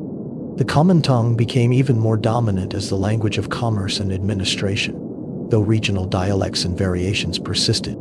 This increasing interconnection made the realm more unified in practice, not merely in theory, creating networks of connection that would outlast the Targaryen dynasty itself. Yet, prosperity was unevenly distributed, as it always is. The great houses grew wealthier, able to exploit the peace to develop their lands and expand their trade. The Lannisters of Casterly Rock, with their gold mines, became fabulously rich. The Tyrells of Highgarden, with the agricultural bounty of the Reach, fed the realm and accumulated vast resources. The Aryans in the Vale, protected by mountains and strengthened by trade through Gulltown, prospered in their isolation. But for common folk, the benefits were less clear. They still worked the fields, still paid taxes, still died in the occasional rebellions or wars that erupted despite the general peace. The grand narratives of dynastic rule often obscure the daily reality of those whose lives were affected by decisions made in distant halls of power.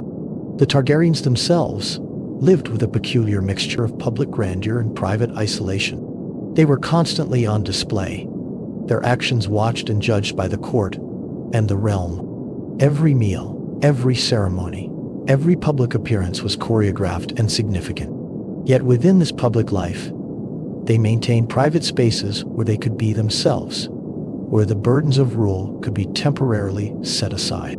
The gardens of the Red Keep, the private chambers, the dragon flights taken alone or with trusted companions, these provided respite from the constant demands of monarchy. The experience of being Targaryen was fundamentally shaped by the weight of ancestry and expectation. Every child born into the family carried the legacy of conquest, the burden of exceptional blood, the expectation that they would be extraordinary in some way. Some thrived under this pressure, driven to achieve greatness by the examples of their ancestors. Others wilted, crushed by expectations they could never meet, turning to various forms of escape or rebellion. Still others developed a peculiar madness that seemed to run in the bloodline, a madness that could manifest as paranoia, cruelty, delusion, or dangerous obsession.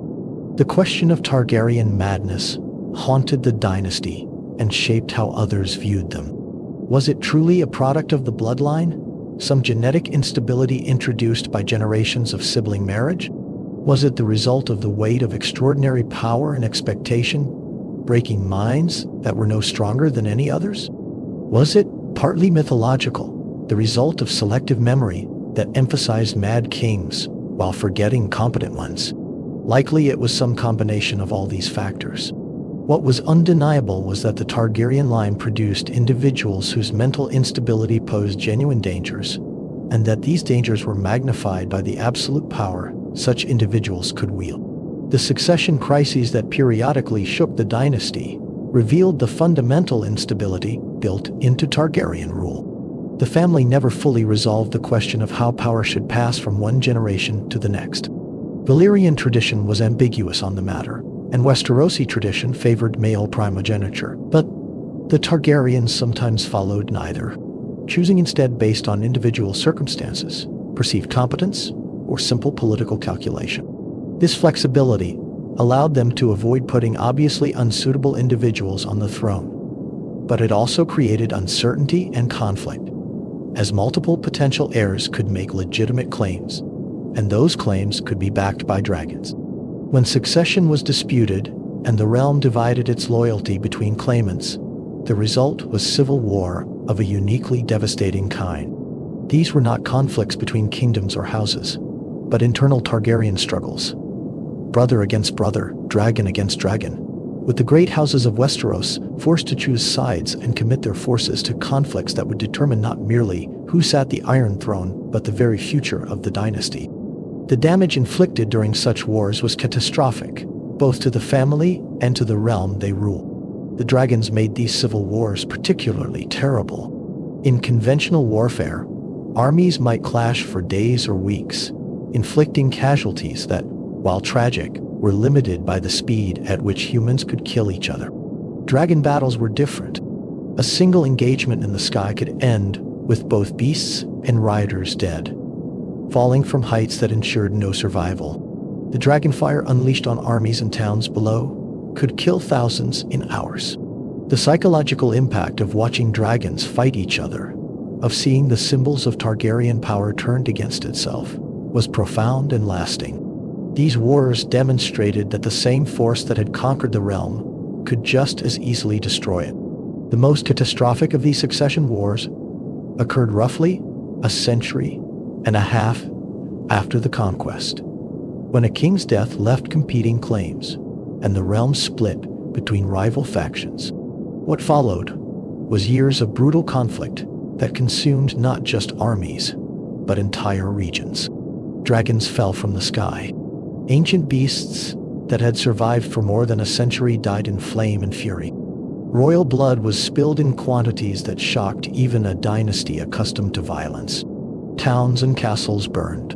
The population suffered through disrupted harvests, armies marching through their lands, dragons overhead, bringing fire and fear. When this great civil war finally ended, the immediate question of succession had been resolved, but the cost was almost unbearable. The dragon population had been devastated. Many of the great riders were dead. The treasury was depleted. The population was exhausted and traumatized. The great houses had paid in blood for their chosen allegiances, and the resentments created would simmer for generations. The war had proved that Targaryens could defeat Targaryens, that dragonfire could kill dragons, and that the dynasty's greatest strength could become its greatest weakness when turned inward. More subtly, but perhaps more significantly, the war had broken something in the relationship between dragons and human. The breeding programs had been disrupted. Knowledge had been lost when experienced dragon keepers and masters died. The dragons themselves seemed affected, as if the trauma of seeing their own kind kill each other had introduced a psychological dimension to their decline. In the aftermath of the war, eggs that should have hatched remained dormant. Hatchlings that emerged were smaller, weaker, less viable. The slow decline that had been observable before the war accelerated afterward, becoming a crisis that the family struggled to address. The Targaryens tried everything they could conceive to reverse the decline of their dragons. They brought in experts from across the known world, anyone who claimed knowledge of dragons or magic or the ancient arts. They consulted old texts, searching for forgotten rituals or techniques. They experimented with different approaches to caring for eggs and hatchlings. They tried relocating dragons to different environments, hoping that a return to more natural conditions might restore vigor. Some of these efforts seemed to help temporarily. Most failed entirely. The trajectory remained clear. With each generation, the dragons grew fewer and weaker. This decline was not merely a practical problem, but an existential crisis for Targaryen identity. They were dragonlords. Without dragons, what were they? The question was never asked openly, but it haunted the family as the reality became increasingly undeniable. They maintained the forms and rituals, continued to claim their exceptional status, but the foundation of that exceptionalism was literally dying out. The last dragons were pitiful shadows of their ancestors. Small creatures, barely capable of flight, dying young from ailments and weaknesses that would have been trivial to their forebears. When the final dragon died, it marked a transformation as significant as the conquest itself, though far less dramatic. There was no single moment of catastrophe, no sudden change, merely the awareness that spread gradually through the realm. There were no more dragons. The dragon pit stood empty. The caves of Dragonstone were silent. The skies belonged once again only to birds and clouds. House Targaryen remained on the Iron Throne, still wielded considerable power, still commanded loyalty and fear, but the source of their exceptionalism had vanished. They were now simply another ruling dynasty, distinguished by their history and their purple eyes, but no longer by their command of creatures from legend. The practical implications of this change were profound. Rebellions that would have been suicide with dragons overhead became possible, even potentially successful. The great houses recalculated their relationships with the crown. Their assessment of power and risk fundamentally altered. The Targaryens had to learn to rule as other dynasties ruled, through law and custom and military force of a conventional kind, without the ultimate sanction of dragonfire to enforce their will. Some adapted to this new reality better than others. Those who had relied heavily on the threat of dragons struggled. Those who had developed other skills, other sources of legitimacy, managed more successfully. The question of how to restore the dragons became an obsession for some Targaryens, a source of desperation and increasingly extreme attempts to recover what had been lost. Ancient texts were searched for clues. Ruins were explored for dragon eggs that might still be viable. Rituals were attempted, some borrowed from half-remembered Valyrian traditions, others invented in desperation. None succeeded.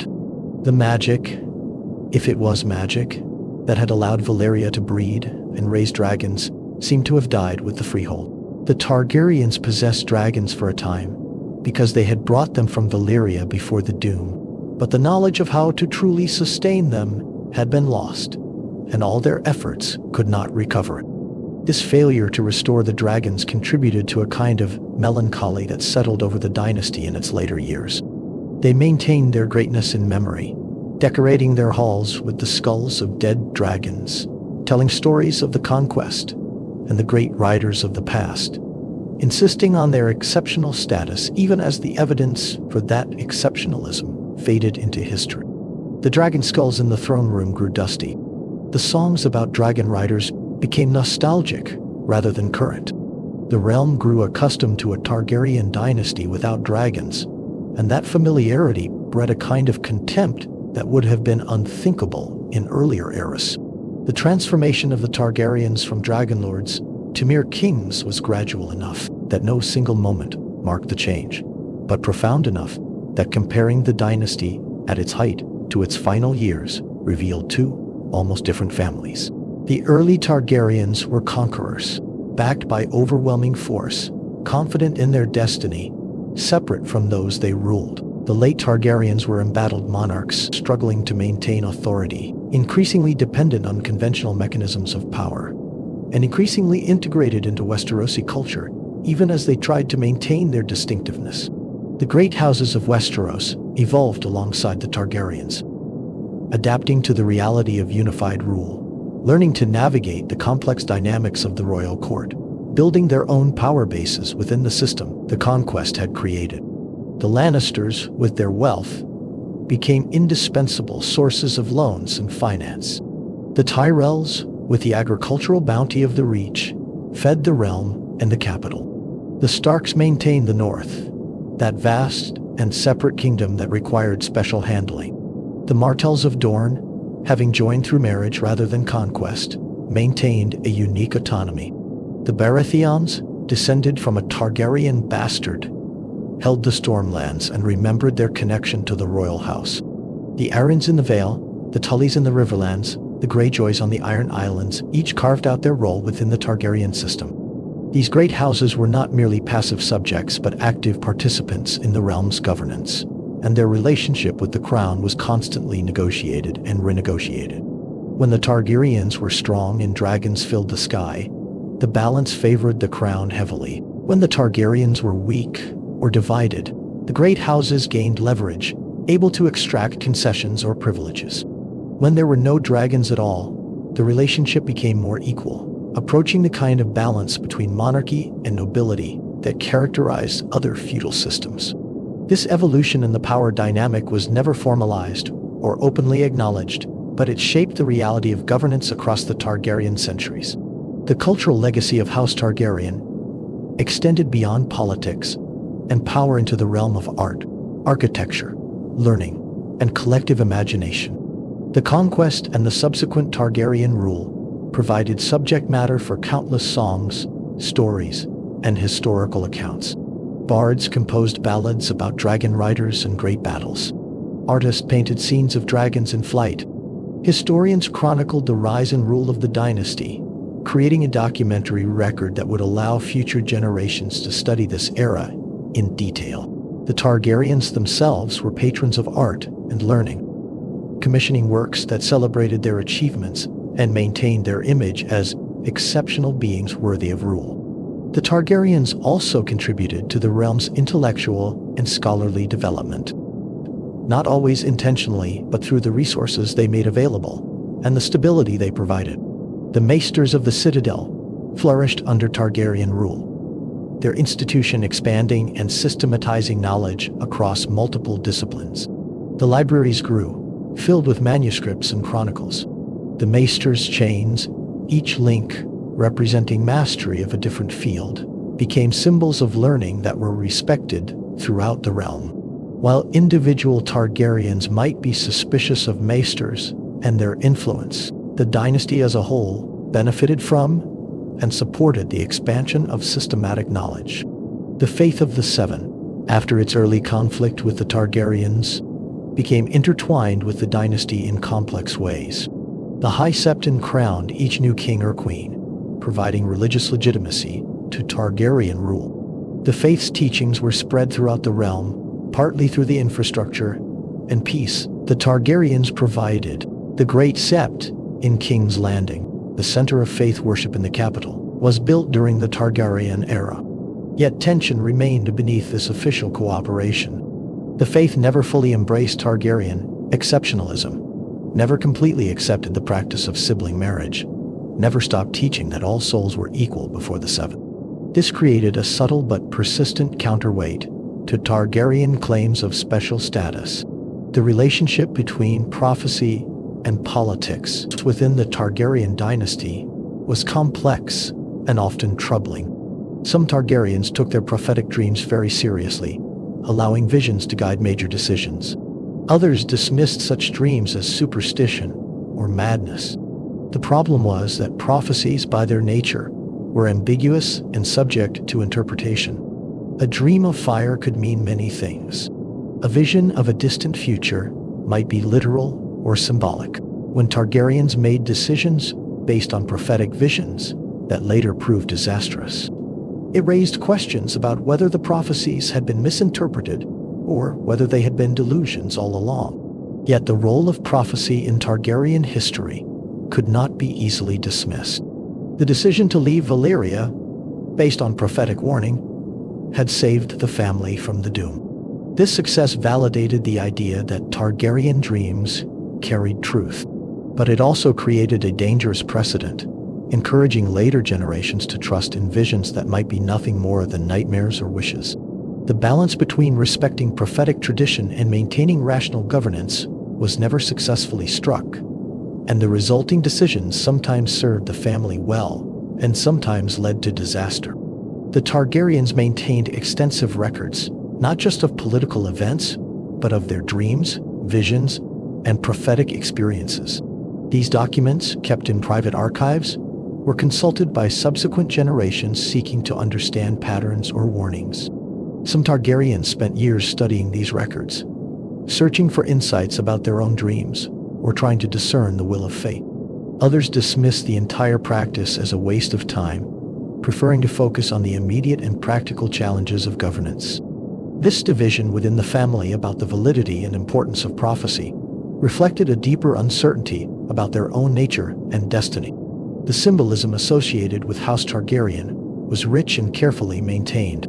The three-headed dragon of their sigil represented different things in different interpretations. Some saw it as representing Aegon and his sister wives, the three who had conquered the realm.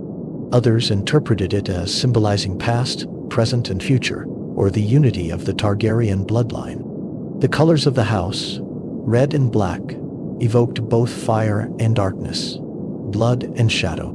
These symbols appeared everywhere the Targaryens ruled, woven into banners, carved into stone, painted on shields, sewn onto clothing.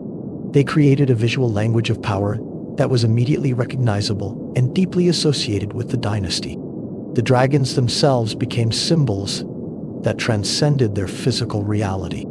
Even after the last dragon died, the dragon remained the ultimate symbol of Targaryen power and identity. Dragon imagery appeared in architecture, in decoration, in ceremony. The Targaryens continued to think of themselves as dragonlords, even when there were no dragons to lord over. This symbolic persistence had real power, maintaining the mystique of the family, even as the practical basis for that mystique had vanished. People who had never seen a living dragon still associated the Targaryens with dragonfire, still imagined them as something other than ordinary humans. Fire itself became a central element of Targaryen symbolism and ritual. They were born of fire in Valyria, had survived the Doom's fire, had conquered with dragonfire, and used fire in their ceremonies and traditions.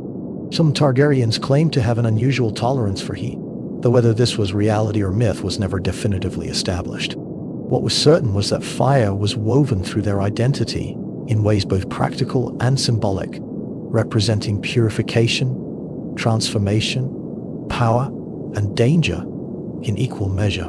The motto of House Targaryen, Fire and Blood, was a succinct summary of their approach to power and their understanding of their own nature. Fire represented their dragons, their Valyrian heritage, their capacity for destruction and transformation. Blood represented their lineage, their family bonds, the cost of their conquests, and the inheritance that connected each generation to those who came before.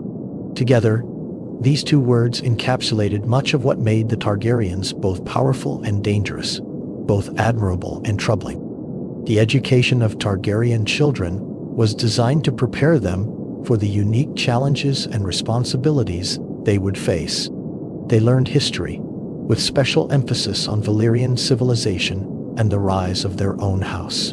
They studied languages, becoming fluent in both the common tongue and High Valyrian. They received training in arms and warfare as any noble children would, but with special attention to aerial combat and dragon riding.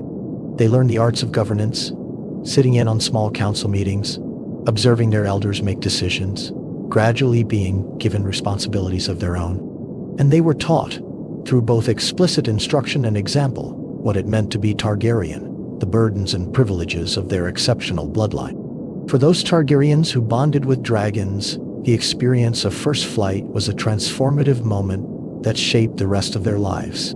To rise into the air on dragonback, to feel the power of the beast beneath you, to see the world spread out below like a tapestry, was to understand in a visceral way the source of the family's power and the nature of their separation from everyone else. Those who had flown on dragons described it in almost mystical terms. A communion with forces beyond normal human experience, a sensation of freedom and power that nothing else could match. This experience created an unbridgeable gap between dragon riders and those who would never fly, even within the family itself. Yet, not all Targaryens bonded with dragons, and this too shaped family dynamics. Those who failed to claim dragons, or who never attempted the dangerous bonding process, existed in a peculiar position, members of the dragonlord family who were not themselves dragonlords. Some compensated by developing other skills, becoming accomplished in governance, warfare, or scholarship.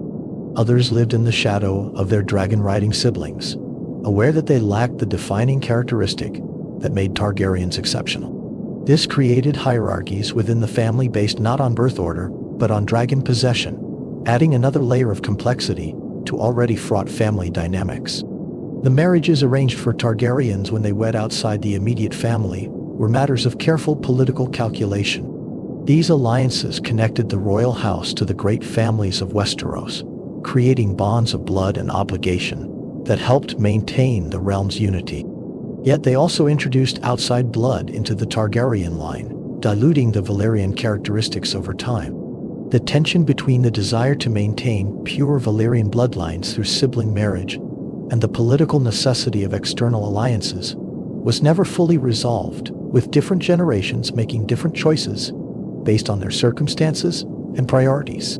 The Targaryen women occupy a fascinating position in the dynasty's history, sometimes wielding considerable power, sometimes relegated to subordinate roles, often shaped by the vagaries of individual personality and historical circumstance rather than consistent policy. Some Targaryen queens ruled in their own right or served as valued advisors to their husbands or brothers. Others were treated as little more than valuable bloodline vessels, important for the children they could bear, but not as individuals in their own right. The dragon-riding women had particular leverage, as their bond with a dragon gave them independence and power that could not easily be dismissed or controlled. The practice of polygamy, briefly attempted by early Targaryens in imitation of Valyrian custom, was eventually abandoned under pressure from the faith and Westerosi sensibilities. This represented one of the compromises the dynasty made in adapting to their adopted homeland, a concession that some within the family resented as a dilution of pure Valyrian tradition. Yet, this abandonment also simplified succession and reduced certain sources of conflict, as the claims of children from multiple wives had created confusion and competition in the generations that practiced polygamy. The royal household itself was a vast and complex institution, employing thousands of servants, guards, craftsmen, and officials. The logistics of maintaining the Red Keep, feeding its inhabitants, managing its defenses, and conducting the endless ceremonies and functions required constant organization and resources. The household staff developed their own hierarchies and traditions, with positions passed down through families, specialized knowledge accumulated across generations. These servants knew the castle's secrets, witnessed the family's private moments, and formed an essential part of the Targaryen system, even as they remained largely invisible in official histories. The relationship between the Targaryens and their guards, particularly the King's Guard, was one of intimate trust mixed with necessary distance. These men swore absolute oaths and gave up their own family lines to serve the royal family. The best of them became legendary figures, their deeds recorded in the White Book that chronicled the history of the order. But the position also attracted opportunists and mediocrities, men who sought the honor without possessing the character to truly fulfill the role. The Targaryens had to navigate this reality carefully, distinguishing between those guards who would truly die for them and those who merely wore the white cloak. The cultural tension between Valyrian and Westerosi traditions manifested in countless small ways throughout daily life. The foods favored by the Targaryens often reflected Valyrian preferences, spiced and prepared in ways that seemed exotic to Westerosi palates. Their music incorporated Valyrian instruments and modes that sounded strange to ears accustomed to the songs of Westeros. Their approach to honor and shame, to what constituted appropriate behavior, sometimes conflicted with Westerosi expectations. These small differences accumulated into a persistent sense of otherness that no amount of time could fully erase. The Targaryens' relationship with time itself seemed different from that of other houses. They thought in terms of centuries, planning for distant futures, obsessing over ancient pasts. The dream of prophecy extended their consciousness forward, while the memory of Valyria pulled it backward. This temporal dislocation could produce wisdom and foresight, but it could also create a disconnection from the present moment, from the immediate needs and concerns of the people they govern. A king thinking in terms of prophecies spanning centuries might miss the practical problems of tomorrow. The treasury of the Iron Throne fluctuated dramatically across the Targaryen centuries, depending on the competence and priorities of individual monarchs. Some kings were careful stewards, maintaining reserves and ensuring the crown's financial independence. Others were profligate, spending vast sums on tournaments, feasts, construction projects, or wars, leaving the throne deeply in debt. The great houses, particularly the Lannisters with their gold mines, learned to use loans to the crown as a mechanism for gaining influence, creating financial dependencies that sometimes rivaled political ones.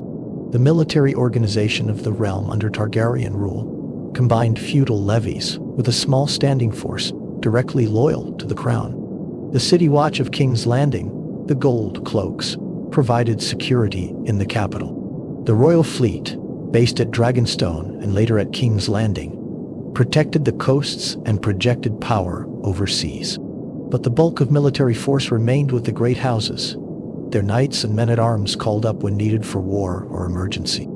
This distributed military power meant the Targaryens could never fully control the realm through force alone, even when they possessed dragons.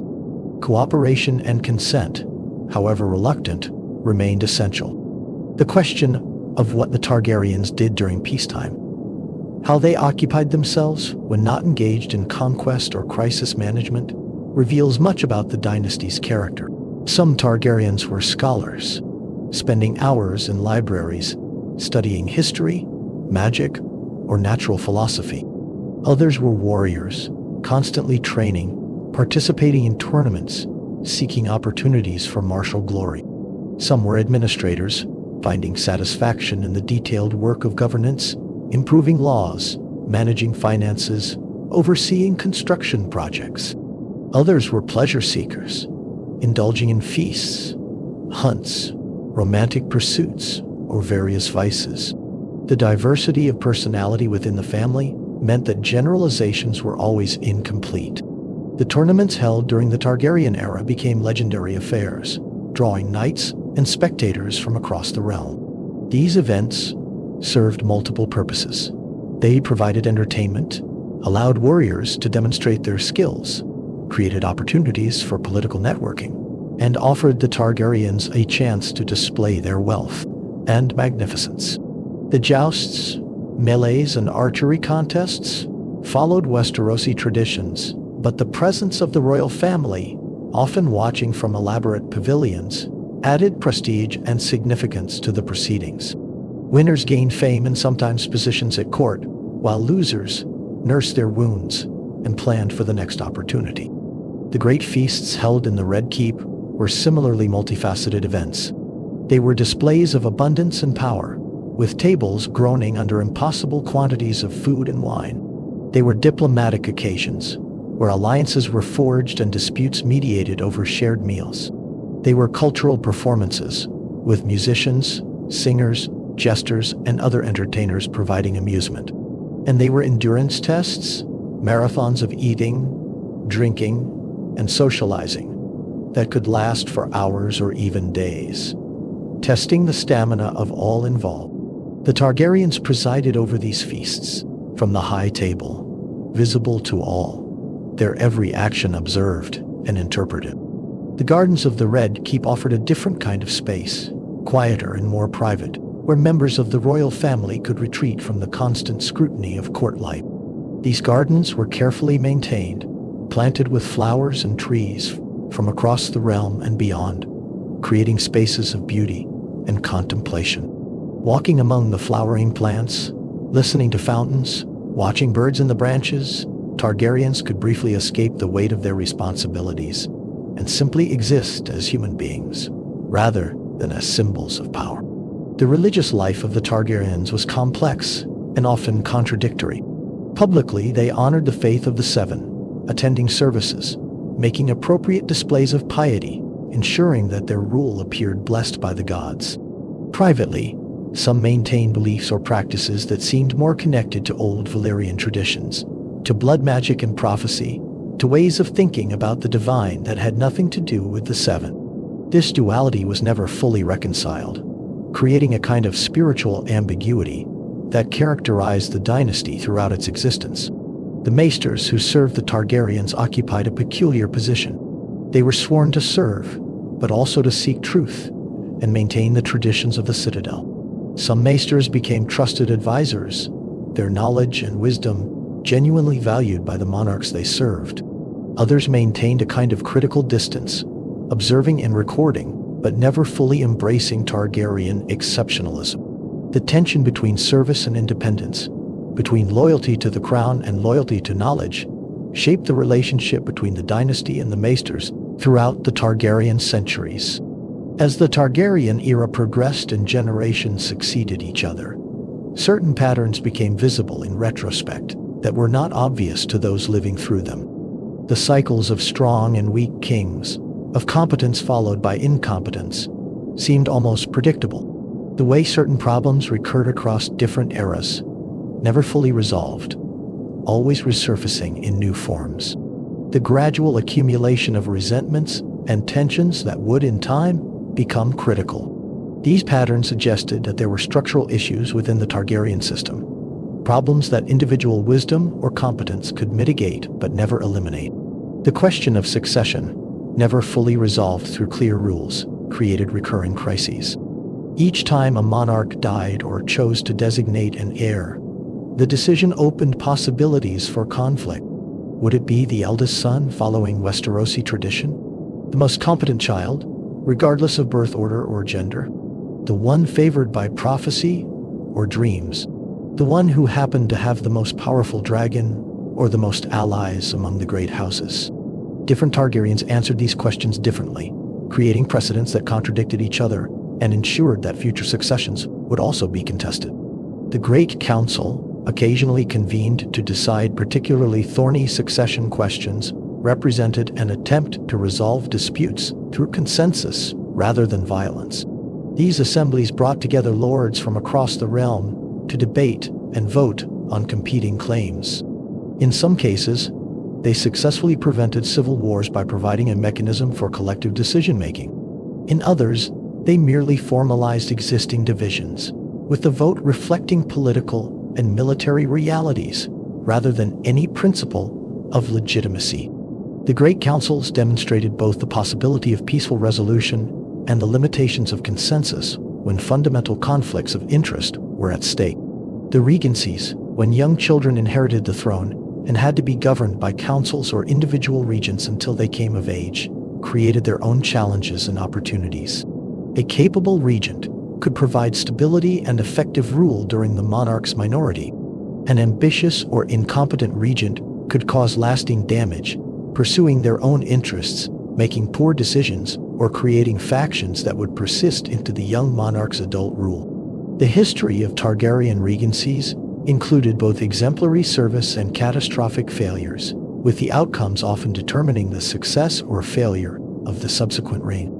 The question of mental fitness to rule became increasingly important as the dynasty aged and the manifestations of madness became more frequent and severe. What should be done when a king or queen was clearly unfit to govern, whether from madness, incompetence, or debilitating illness? Westerosi tradition offered no clear mechanism for removing an anointed monarch short of rebellion. The Targaryens struggled with this problem across multiple generations, sometimes finding workable solutions through regencies or the delegation of power, sometimes allowing dangerous rulers to remain in power because no alternative seemed possible within the existing system.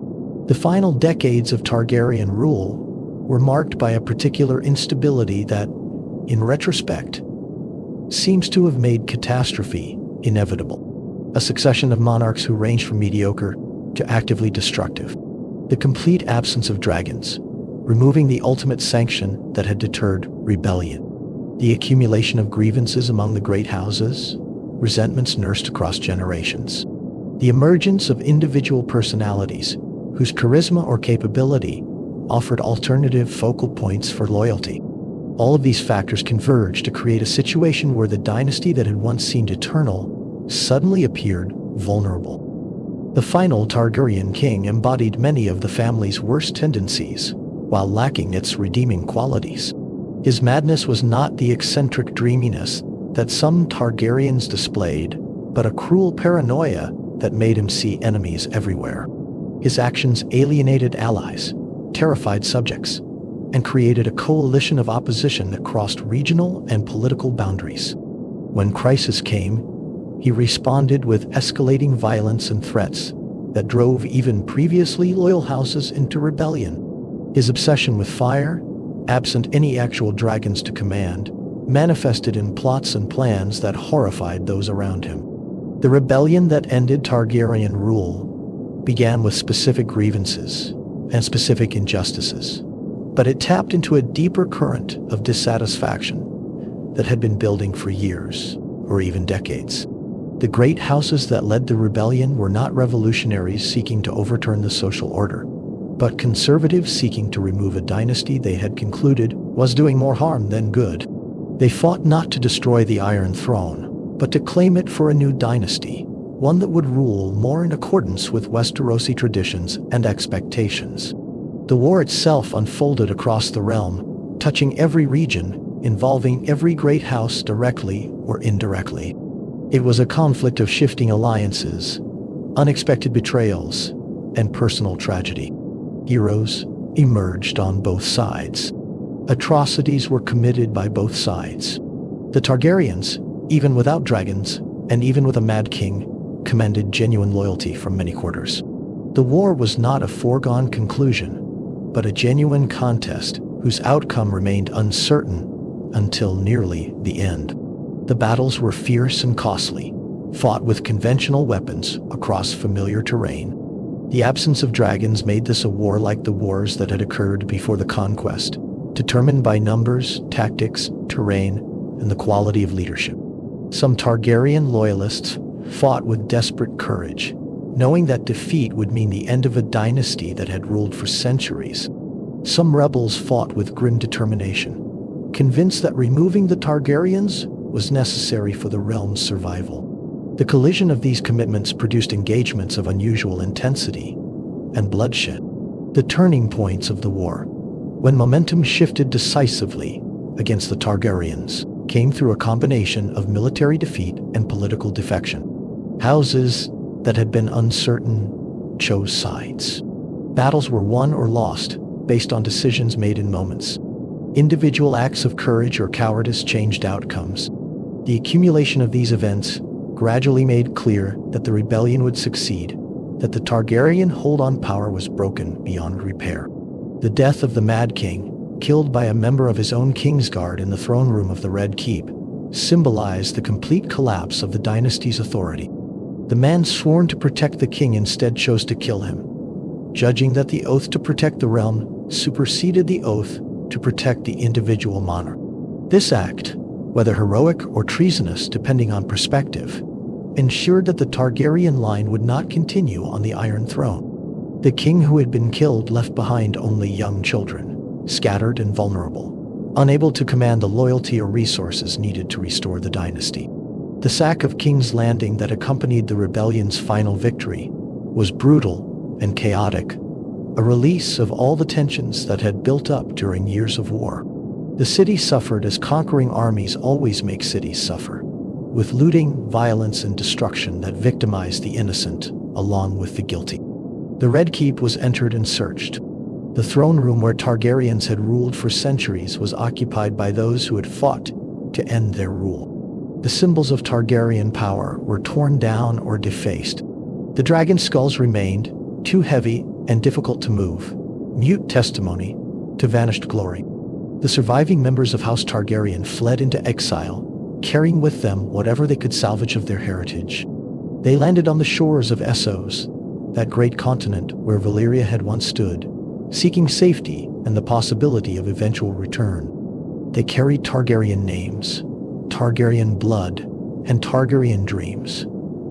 But they no longer possessed a kingdom. The transformation from ruling dynasty to exiled house was complete, another turn in the cycle that had begun with the doom of Valyria and the flight to Dragonstone. The new dynasty that claimed the Iron Throne after the Targaryens' fall was founded by one of the great houses that had led the rebellion. They maintained many of the institutions and structures the Targaryens had created, recognizing that the unified realm was itself a valuable achievement worth preserving. The small council continued to function. The king's justice was dispensed. The great houses maintained their oaths, now to a different monarch. In practical terms, much remained the same, though the symbolism had changed profoundly. Yet the memory of House Targaryen could not be easily erased or replaced. They had ruled for too long, shaped too much, left too deep an impression on the collective consciousness of Westeros. The songs still sang of the Conquest and the great dragon riders. The histories recorded their achievements and failures in detail. The physical remnants of their rule, the castles and roads and institutions, continued to shape daily life. And always, there was the awareness that somewhere in exile, Targaryens survived, carrying with them the possibility, however remote, of return. The question of what the Targaryen legacy ultimately amounted to became a matter of historical debate and interpretation. Some viewed them as foreign conquerors who had imposed themselves on Westeros through overwhelming force, maintaining rule through fear rather than legitimacy, and whose fall was both inevitable and deserved. Others saw them as visionaries who had unified a fractured continent, ended centuries of wasteful warfare, and provided a generally beneficial rule that allowed prosperity and cultural development. Most people held views somewhere between these extremes, recognizing both achievements and failures, both the benefits of unified rule and the costs of Targaryen exceptionalism. The dragons themselves passed into legend even more completely than the dynasty that had commanded them. Within a generation, there were adults who had never seen a living dragon, who knew them only from stories and the skulls that decorated the Red Keep. The dragons became mythological creatures, beings of story rather than reality, though the physical evidence of their former existence remained impossible to deny. The great bones testified to what had been, even as living memory faded, and the reality of dragons became harder to fully comprehend. The dream of prophecy that had shaped so much of Targaryen thinking remained unfulfilled, or perhaps was fulfilled in ways that no one had anticipated or recognized. The visions of fire and ice, of princes and promises, of destinies that spanned centuries, all seemed like delusions or misinterpretations in the aftermath of the dynasty's fall. Yet some maintained that prophecy operated on timeframes beyond individual lives or dynasties, that what seemed like failure in one generation might prove to be necessary preparation for some future fulfillment. These beliefs sustained the exiled Targaryens and their supporters, providing hope and purpose in circumstances that might otherwise have led to despair. The cultural impact of the Targaryen era continued to shape Westeros long after their rule ended. The common tongue they had helped standardize remained the language of trade and governance. The roads they had built still carried travelers. The legal principles they had established continued to be applied. The very concept of a unified realm, once established, could not be unthought. Even those who had fought to end Targaryen rule found themselves maintaining systems and structures the Targaryens had created, recognizing their utility regardless of their origin. The Iron Throne itself endured, that uncomfortable seat forged from surrendered swords, maintained by the new dynasty as the symbol of united Westeros. It remained as the Targaryens had made it, a physical reminder of conquest and the price of unity. Each new king who sat it experienced the same discomfort, the same threat of being cut by careless movement. The throne served its purpose regardless of which family claimed it, embodying the weight and danger of rule in a way that transcended the particular dynasty that occupied it at any moment. The great houses adjusted to the new reality with varying degrees of success and satisfaction. Some had gained from the change, rising in status or influence. Others had lost, finding themselves on the wrong side of the conflict or simply disadvantaged by the new arrangements. The intricate dance of alliance and competition, of cooperation and conflict, continued under new management, following patterns that were older than the Targaryens and would outlast their successors as well. The fundamental dynamics of feudal politics remained constant, even as the personalities and particular circumstances changed. The small folk, the common people whose lives were shaped by the decisions of lords and kings, but who had little voice in those decisions, experienced the change of dynasty with varying reactions. For many, it made little practical difference who sat the Iron Throne in distant King's Landing. They still worked their fields, paid their taxes, lived and died according to rhythms that predated the Targaryens and would continue after them. For others, particularly those caught in the path of armies or living in regions where fighting had been intense, the war and change of dynasty brought tremendous suffering and disruption. The grand narratives of dynastic politics often obscure these individual experiences of those who endured the consequences of decisions they did not make. The Maesters, with their commitment to recording and preserving knowledge, ensured that the Targaryen era would be remembered in detail. They compiled chronicles, organized documents, preserved correspondence, and official records. The White Book of the Kingsguard was maintained, recording the service of those knights through the end of Targaryen rule. The histories written by Maesters, while not without their own biases and limitations, provided future generations with a documentary foundation for understanding what had occurred. The accumulation of this knowledge meant that the Targaryens would not be forgotten, that their story would endure, even if their dynasty did not. In the years and decades following the fall, as the immediate passion and conflict faded, a more nuanced understanding of the Targaryen era began to emerge. The tendency to view them as either heroes or villains gave way to recognition of their complexity. They had been human beings, wielding extraordinary power, shaped by their unique heritage and circumstances, capable of both greatness and terrible mistakes. Their rule had brought both benefits and costs, unified the realm, but also imposed a particular vision that not everyone accepted. They had changed the world and then been changed by it, maintaining their power for centuries before ultimately failing when the weight of accumulated problems became too great. The question of whether dragons could ever return, whether the ancient bond between Targaryen and dragon could be restored, remained a matter of speculation and hope. The exiles possessed a few dragon eggs, preserved across the centuries, brought with them when they fled. These eggs showed no sign of hatching, remaining dormant despite all attempts to quicken them. Yet the belief persisted that somehow, someday, under the right circumstances, dragons might return to the world. This belief was partly wishful thinking, partly a refusal to accept that magic had entirely departed from the world, and partly a genuine mystery, as no one truly understood why dragons had flourished and then died out. The memory of Valyria, which had shaped the Targaryens across all the centuries since the Doom, remained a touchstone for the exiled family.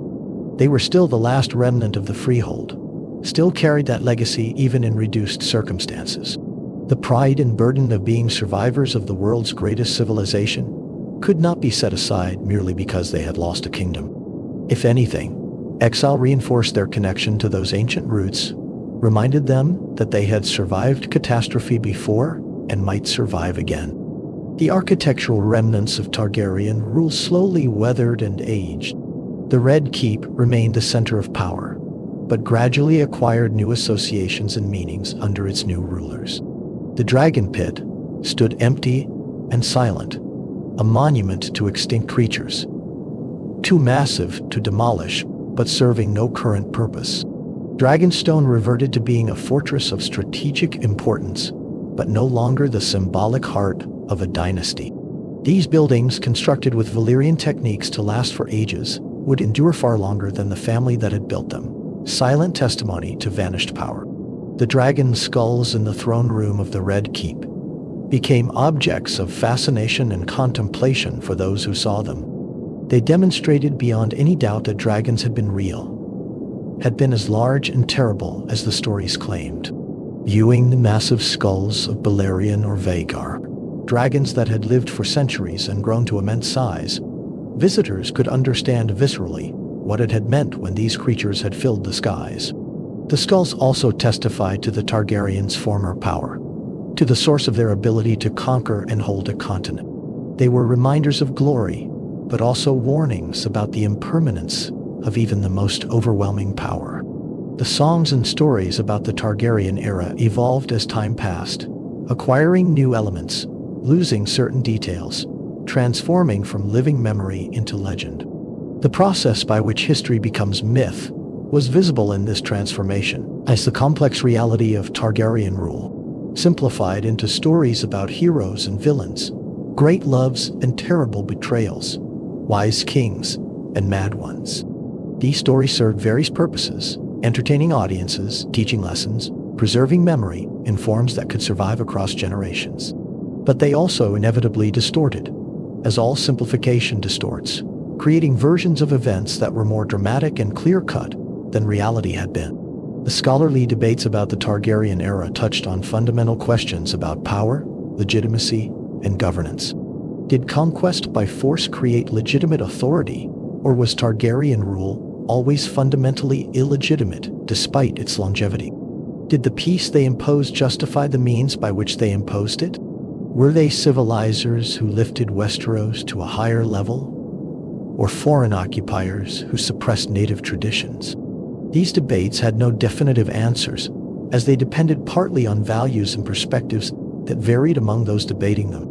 But the questions themselves were important, forcing people to think carefully about the nature of authority and the relationship between power and justice. The economic historians noted that the Targaryen era had seen significant development in trade, urbanization, and the sophistication of financial institutions. Whether this was because of Targaryen policies or merely coincidental with their rule remained debatable, but the correlation was clear. The unified realm had created larger markets, more predictable conditions for trade, and the infrastructure to support commerce on a continental scale. The growth of King's Landing from a small landing site to one of the largest cities in the known world demonstrated the economic dynamism that unified rule could foster. The environmental impact of the Targaryen era was less discussed, but nonetheless significant. The dragons themselves had been apex predators, consuming vast quantities of livestock and sometimes hunting wild game or even humans. The forges required to maintain castles and weapons had consumed forests. The expansion of agriculture to feed growing populations had transformed landscapes. The construction projects had moved earth and stone on unprecedented scales. The Targaryens had shaped not just the political map, but the physical landscape of Westeros, in ways both intentional and incidental. The question of what individual Targaryens thought about their own legacy, how they understood their place in history, varied enormously across the generations and individuals. Some seemed convinced of their own importance and righteousness, certain that they were fulfilling a destiny that justified all costs. Others were more conflicted, aware of the price their power extracted, troubled by the suffering their rule caused, even as they believed it necessary. Still others seemed indifferent to such questions, focused on immediate pleasures or problems, leaving the weight of history for others to bear. The private writings of Targaryens who kept journals or composed letters reveal personalities that were often more complex and human than the public roles they occupied. A king who appeared commanding and certain in public might express doubts and fears in private correspondence. A queen who seemed cold and distant might reveal warmth and wit in letters to friends. These documents, preserved in various archives, provide glimpses of the actual people behind the historical roles, reminding us that even those who wielded extraordinary power were still fundamentally human, with the full range of emotions, needs, and frailties that characterize human existence. The relationships between siblings within the Targaryen family were particularly important, given the practice of sibling marriage. Brothers and sisters who were also spouses navigated relationships that were simultaneously familial and romantic, political and personal. Some of these relationships were apparently happy and mutually supportive. Others were marked by tension, resentment, or outright hostility. The complexity of being simultaneously sibling, spouse, and co-ruler created dynamics that those outside such relationships could barely understand. The children born to Targaryen unions carried the weight of exceptional expectations from birth. They were not merely princes or princesses, but potential future dragonlords, heirs to a dynasty that claimed special destiny. This weight could produce remarkable individuals who rose to the challenge. It could also produce those who collapsed under the pressure, who turned to vice or madness, who rejected their heritage and sought escape. The diversity of outcomes among Targaryen children demonstrated that bloodline and breeding however carefully managed, could not guarantee character or competence. The education and upbringing of Targaryen children evolved across the dynasty's history. In early generations, the focus was heavily on maintaining Valyrian traditions and the skills needed to command dragons. Later, as dragons became scarce and then extinct, the education shifted toward the practical skills of governance and warfare. The maesters played an increasingly important role in royal education, teaching history, mathematics, science, and other subjects. Yet the Targaryens never fully embraced the maesters' worldview, maintaining always a certain skepticism about pure rationality and a belief in elements that transcended what could be measured or proven. The religious education of Targaryen children presented particular challenges. They needed to appear pious followers of the faith to satisfy Westerosi expectations, but the family's own traditions and beliefs often differed from faith teachings. This created a kind of religious duality, where Targaryens learned to perform the rituals and speak the language of the faith while maintaining private beliefs that might have troubled the faith's leadership had they been fully known. This duality was never fully resolved, creating a kind of spiritual ambiguity that characterized the dynasty throughout its existence. The military training of Targaryen princes followed conventional noble patterns, with instruction in weapons, tactics, and the arts of war. But it also included specialized training in dragon riding and aerial combat, at least in the eras when dragons were available. This training was necessarily dangerous, as learning to control a dragon involved real risk of death or injury. Some princes took to it naturally, demonstrating an affinity for flight and combat that suggested genuine talent. Others struggled, their fear or lack of ability evident despite their royal blood.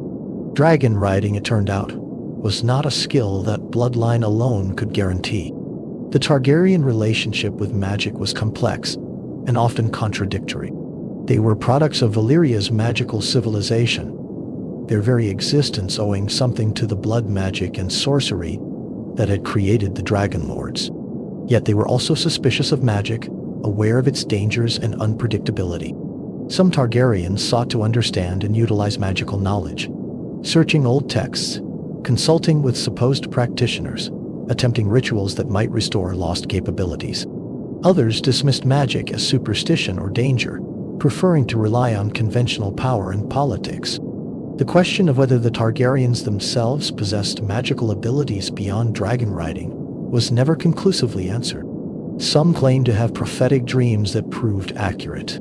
Others reported an unusual tolerance for fire or heat. A few demonstrated abilities that seemed to transcend normal human capabilities. But whether these represented genuine magic, exceptional coincidence, or simple mythology created after the fact remained unclear. The Targaryens themselves were often uncertain, claiming abilities when it suited their purposes, but unable to demonstrate them consistently or reliably. The artifacts and treasures accumulated by the dynasty across the centuries represented both their wealth and their connection to history. Valyrian steel swords, forged with techniques lost in the Doom, were prized possessions passed down through generations. Jewelry and crowns crafted with extraordinary skill testified to the wealth at their disposal. Books and manuscripts, some dating back to before the Doom, preserved knowledge that might otherwise have been lost. Dragon eggs, beautiful objects even when dormant, served as reminders of what the family had been and hopes for what they might become again. The Targaryen libraries, both at Dragonstone and in the Red Keep, contained collections of remarkable breadth and value. Beyond the practical works on governance and law, there were philosophical treatises, historical chronicles, works of literature and poetry in multiple languages, scientific and magical texts, maps and charts, illuminated manuscripts, and personal papers of previous generations. These libraries represented the accumulated knowledge and memory of the dynasty, and their preservation across the centuries was itself an achievement. When the dynasty fell, these libraries were partially scattered or destroyed, a cultural loss that extended beyond the merely political. The relationship between the Targaryens and the sea was shaped by their location and history. Dragonstone rose from the narrow sea, and the family's first fortress in Westeros was an island. They maintained fleets and understood naval power. Yet they were not fundamentally a maritime people in the way the Ironborn or the Free Cities were. The sea was a barrier to be crossed, a route for trade and communication, a source of food and strategic advantage, but not the defining element of their identity that dragons were. They were lords of the sky more than masters of the waves. The symbolism of Dragonstone, as both home and exile, comfort and isolation, shaped Targaryen psychology in subtle ways. It was the place they had fled to, escaping the doom, but also a place of safety where they had survived. It was separate from Westeros proper, reinforcing their sense of being apart, yet it was also their base for conquest and integration. This dual nature of Dragonstone, as both refuge and launching point, both separation and connection, embodied the perpetual tension in Targaryen identity between being Valyrian and being Westerosi.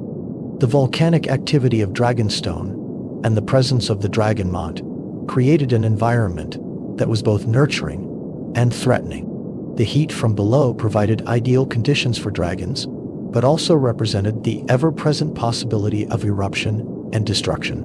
Living with this duality, this combination of resource and risk, may have shaped Targaryen thinking about power more generally.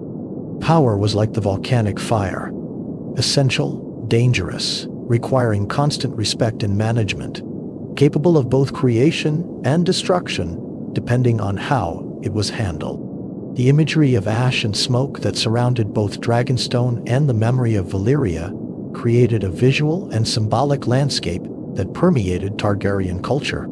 Ash represented the remains of what had burned, the residue of fire, the evidence of transformation. It was both ending and potential beginning, death and the possibility of new growth. The Targaryens lived within this imagery, surrounded by the ash of Valyria, creating their own flames, producing their own ash, perpetually engaged in cycles of destruction and creation. The relationship between fire and blood, the two elements of the family motto, operated on multiple levels. Fire was their weapon, their symbol, the source of their power through dragons. Blood was their inheritance, their family bond, the substance that supposedly gave them their special abilities. But fire and blood were also connected through sacrifice and cost. Power required sacrifice, symbolized by blood.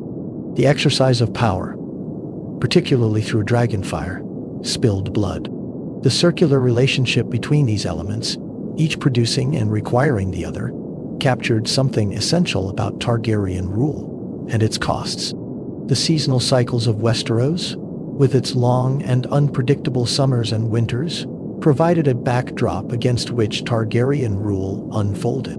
They conquered in one season, ruled through others, fell in yet another. The realm they unified experienced these seasons collectively, rather than as separate kingdoms facing separate challenges.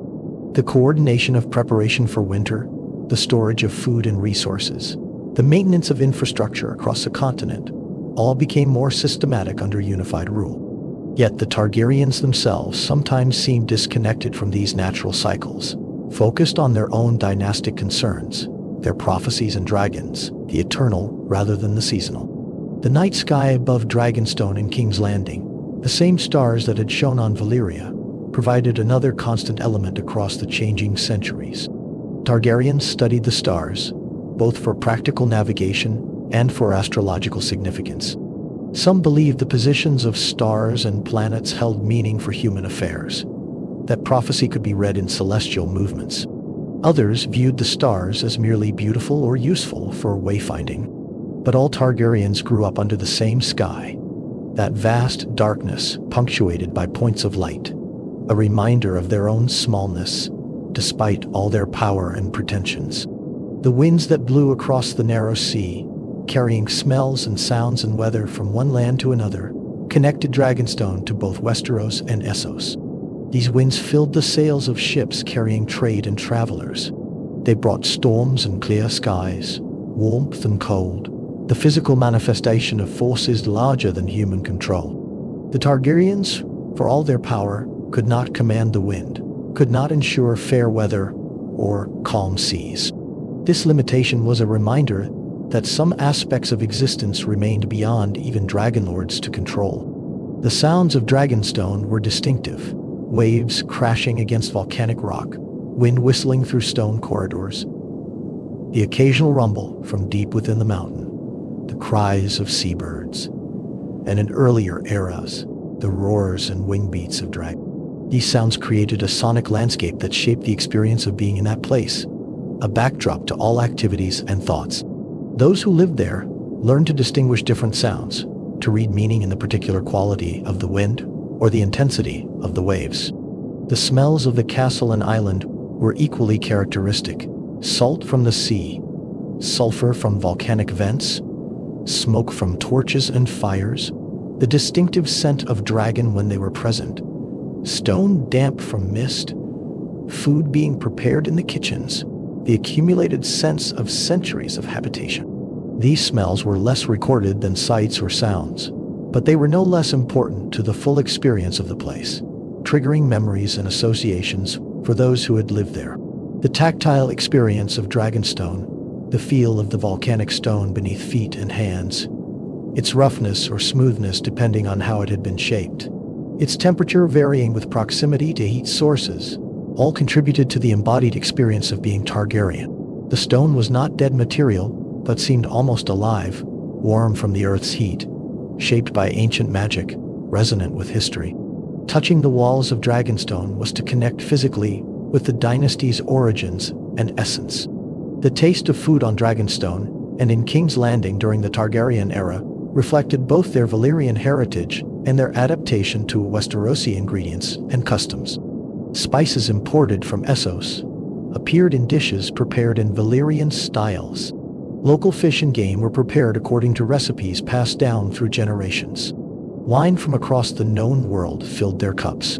The feasts were not merely about sustenance, but about display, tradition, and the maintenance of cultural identity through the repeated performance of inherited customs. The passage of time on Dragonstone had a particular quality, shaped by its isolation and purpose. Days could blur together, marked mainly by the routines of castle life, the comings and goings of ships, a slow accumulation of news from the wider world.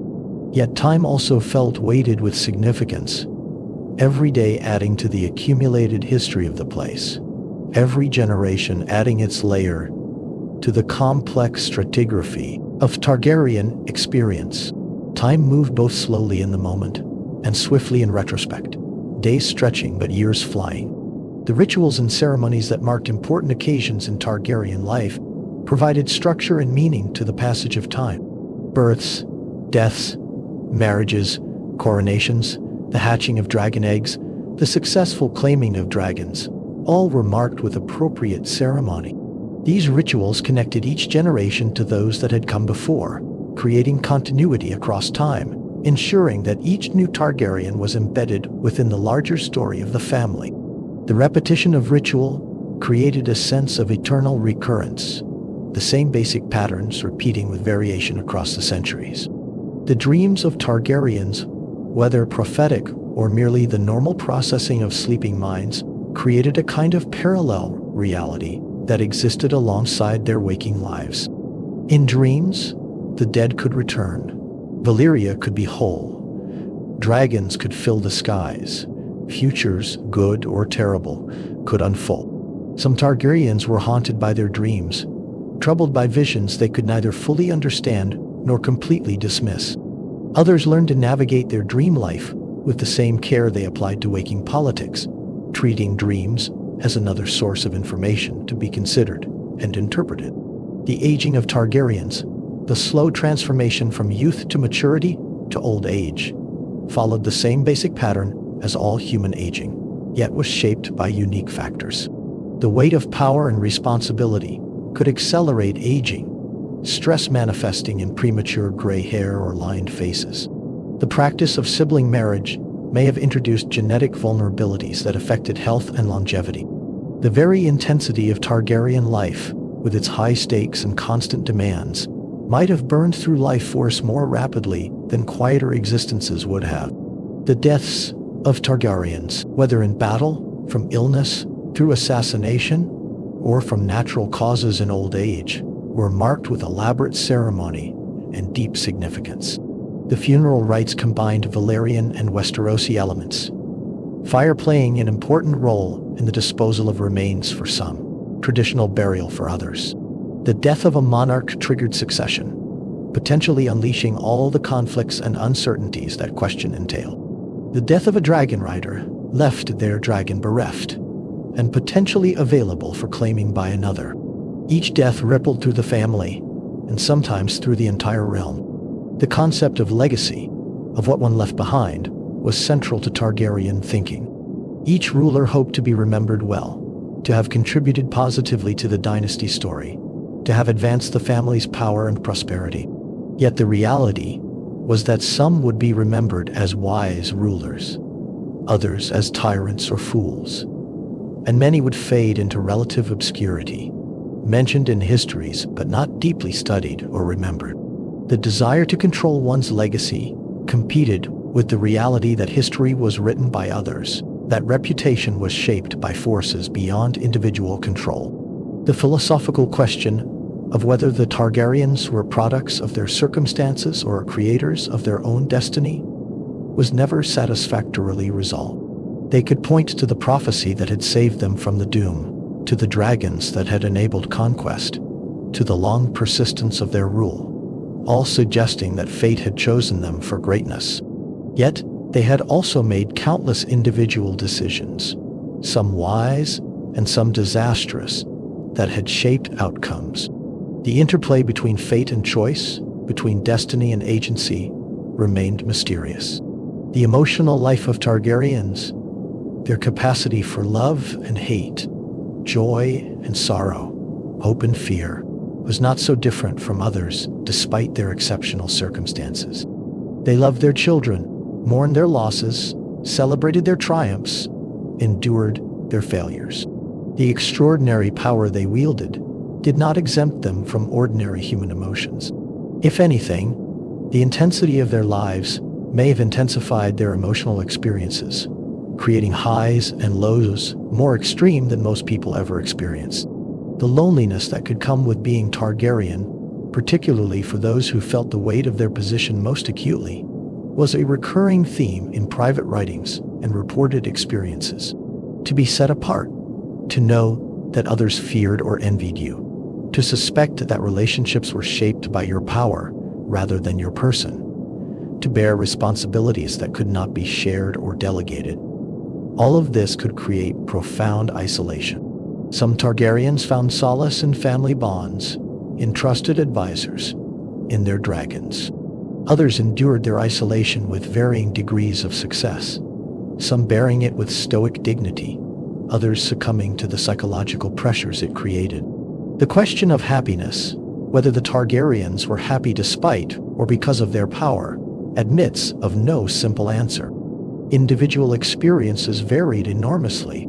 Some seemed to genuinely enjoy their position, to thrive on the exercise of power, to find satisfaction in rule and command. Others were clearly miserable, trapped by duties they had not chosen, crushed by expectations they could not meet, longing for simpler lives they could never have. Most probably experienced both happiness and unhappiness in varying measures, their lives containing both privileges and burdens in quantities that those outside could never fully appreciate. The relationships between Targaryens and their servants, guards, and other attendants created a kind of intimate distance. These were people who saw the family in private moments, who knew their habits and preferences, who provided essential services, yet who remained separated by vast gulfs of status and power. Some Targaryens treated their servants well, with courtesy and consideration. Others were cruel or indifferent, viewing those who served them as merely tools to be used.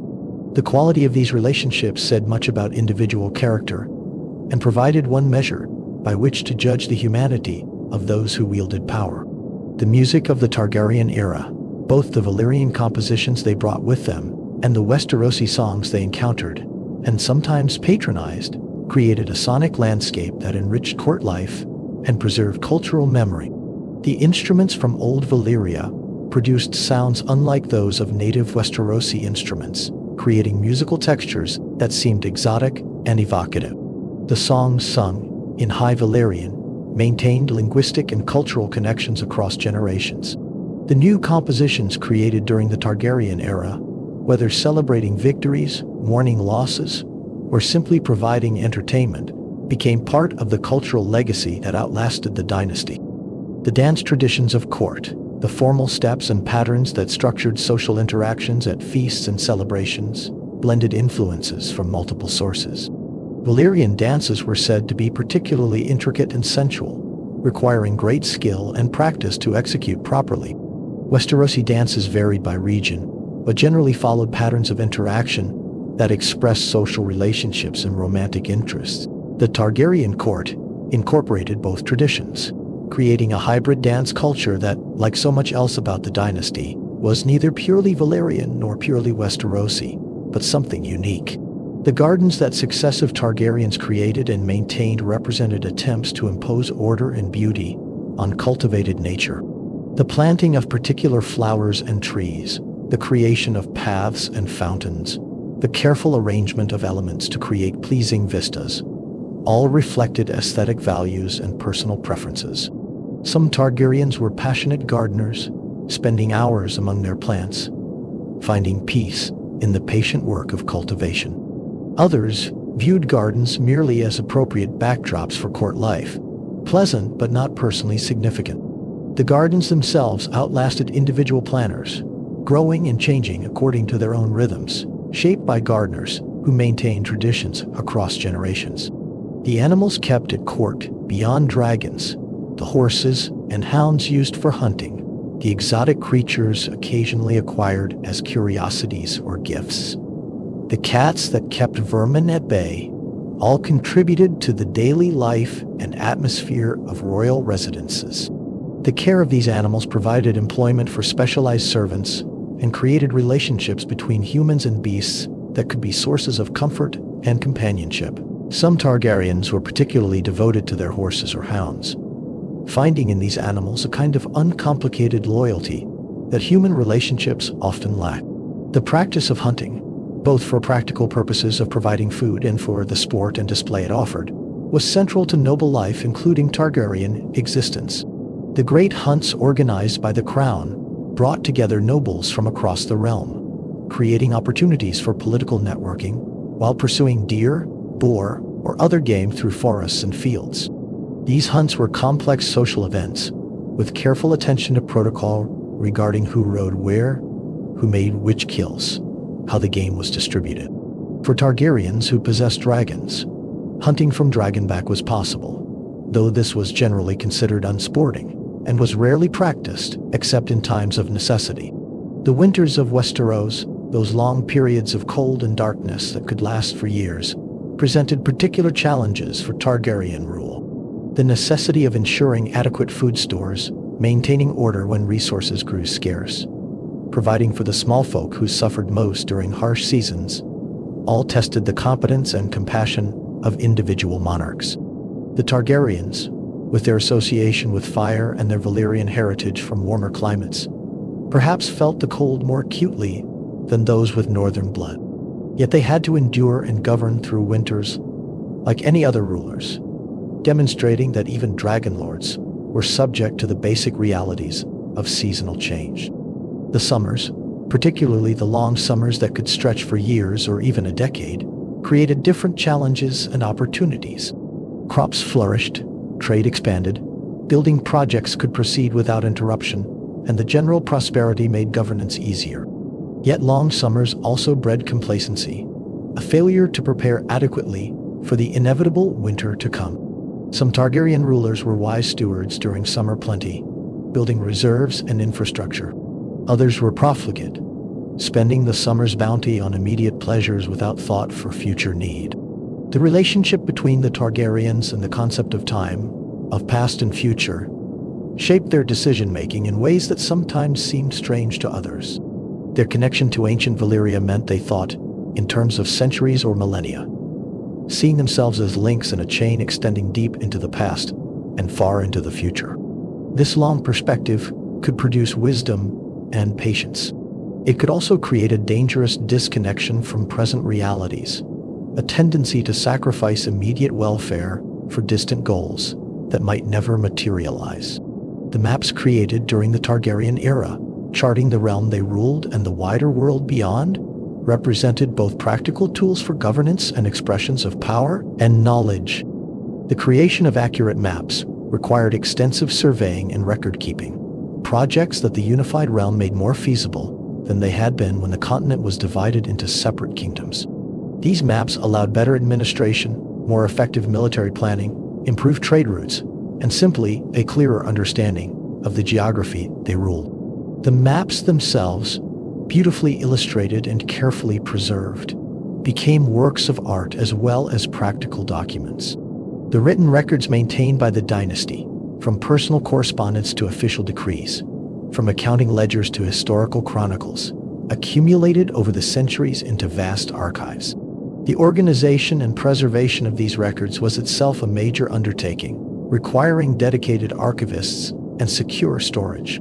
The information contained in these documents was valuable for governance, providing precedents for decisions, records of agreements and obligations, evidence for legal disputes. The records also created a kind of institutional memory, allowing new rulers to access the accumulated wisdom and experience of their predecessors. The question of privacy, or the lack thereof, shaped the experience of being Targaryen in fundamental ways. Members of the royal family lived under constant observation, their actions watched, their words reported, their relationships scrutinized.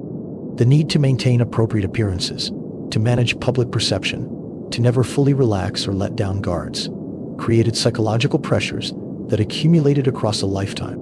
The few truly private spaces and moments became precious, opportunities to be oneself without performance or calculation, to experience the simple freedom of being human rather than symbol. The scandals that periodically rocked the Targaryen court, affairs that became public knowledge, conflicts that erupted into open confrontation, behavior that shocked or disturbed, all demonstrated that the family was not immune to the failings and passions that affected all humans. These scandals provided fodder for gossip, shaped public perception of individual Targaryens, and sometimes had genuine political consequences. The management of scandal, the attempt to control narrative and limit damage, became a necessary skill for those who served the dynasty. The relationship between truth and power, between what was real and what was claimed or believed, was complex in the Targaryen context. Those in power had the ability to shape narrative, to have their version of events recorded as official history, to suppress or promote particular interpretations. Yet they also faced the reality that truth had a way of emerging despite attempts at suppression, that credibility once lost was difficult to restore, that the gap between claim and reality could become a source of weakness. The wisest Targaryens understood that power worked best when aligned with truth, that lies and propaganda could provide short-term advantages, but created long-term vulnerabilities. The concept of honor, understood differently in Valyrian and Westerosi traditions, created another source of cultural tension within the Targaryen experience. Westerosi honor emphasized personal integrity, keeping one's word, behaving according to established codes of conduct. Valyrian concepts of honor seemed to focus more on family loyalty, the maintenance of bloodline purity, the fulfillment of destiny. The Targaryens navigated between these different understandings, sometimes successfully integrating them, sometimes allowing the tensions to create contradictions in their behavior. The champions of the dragon. Among the many princes and princesses born to House Targaryen across 3 centuries of rule, certain individuals distinguished themselves not through crowns but through swords, not as monarchs, but as warriors whose deeds in battle became legendary. These were the champions of the dragon, those who embodied the martial prowess and courage that the dynasty prized alongside their claim to exceptional blood. Prince Aemon Targaryen, called the Dragon Knight, stands foremost among these champions, remembered as perhaps the greatest knight who ever lived. Born in 136 AC, the second son of King Viserys II, Aemon would never wear a crown, but his name would echo through the centuries in songs and stories. He wielded Dark Sister, one of the two ancestral Valyrian steel swords of House Targaryen, a blade forged before the Doom and carried by warriors rather than kings. Dark Sister was a slender longsword, lighter and more suited to speed than the great bastard sword Blackfyre, and in Aemon's hands it was said to sing. Aemon joined the Kingsguard in his youth and served 3 kings with perfect loyalty. He was the protector of his sister, Queen Aerys, wife to the cruel and unfaithful Aegon IV. Rumors persisted throughout his life that Aemon's love for Aerys went beyond brotherly devotion, that he was the true father of her son Daeron, rather than the king. But Aemon never faltered in his vows. He wore the white cloak until his death, never marrying, never holding lands, devoted entirely to his duty. His deeds in battle and tournament were extraordinary. At the tourney of Maidenpool, he defeated all challengers, while wearing the favor of Queen Aerys. When Aegon IV demanded trial by combat to resolve a dispute, Aemon fought as the crown's champion and won. During the Conquest of Dorne, when King Daeron I attempted to hold the kingdom, Aemon fought in dozens of engagements, his skill with Dark Sister turning battles and saving his king's life multiple times. In one famous incident, he rescued Daeron from an ambush, fighting through dozens of Dornish warriors to carry his wounded king to safety. Prince Aemon died in 192 AC, killed while protecting his brother King Aegon IV from assassins. He was 76 years old and had served in the Kingsguard for 57 years. He took 3 arrows meant for the king he had served so long, dying in the throne room with Dark Sister still in his hand. His death was mourned throughout the realm, even by those who had little love for the Targaryens, for Aemon the Dragon Knight represented the ideal of knighthood: brave, loyal, skilled, and honorable to the end. Dark Sister passed after Aemon's death to his nephew, though not by traditional succession. The sword would be carried by Brynden Rivers, called Bloodraven, bastard son of Aegon IV, and Master of Whispers, who wielded it during the Blackfyre rebellions. But before both Aemon and Brynden, the sword had belonged to another dragon knight, Daemon Targaryen. Prince Daemon Targaryen, not to be confused with Daemon Blackfyre, was born in 81 AC, younger brother to King Viserys I. Daemon was a warrior of fearsome reputation. He was one of the most formidable warriors of his age. Daemon was a complicated man, dangerous and unpredictable, given to violence and ambition, yet also capable of great loyalty and fierce love, commanding the city watch of King's Landing and forging them into an effective force, and equipping them with golden cloaks that gave them their common name. He wielded Dark Sister, one of the 2 ancestral Valyrian steel swords of House Targaryen, a blade forged before the Doom and carried by warriors rather than kings. Dark Sister was a slender longsword, lighter and more suited to speed than the great bastard sword Blackfyre. Daemon led campaigns across the Stepstones, carving out territory and crowning himself king of the Narrow Sea, though this kingdom proved temporary. He was a skilled dragon rider, bonded to Caraxes, called the Bloodworm, a fearsome red dragon known for its serpentine neck and savage temperament. During the Dance of the Dragons, Daemon fought for his wife, Rhaenyra's claim to the throne, leading her forces in several battles, and proving himself a cunning commander. His greatest and final act came at the God's Eye, where he faced Prince Aemon Targaryen, who rode the ancient dragon Vhagar. Vhagar was the last remaining dragon of the original 3 dragons that Aegon the Conqueror and his sister wives had flown during the conquest of Westeros. Vhagar, largest of all living dragons. The 2 dragons met in the sky above the Great Lake in what would become the most famous dragon battle in history. Caraxes and Vhagar tore at each other with tooth and claw and dragonfire. Caraxes managed to lock his jaws on Vhagar's neck, even as Vhagar tore open Caraxes' belly, mortally wounding both beasts.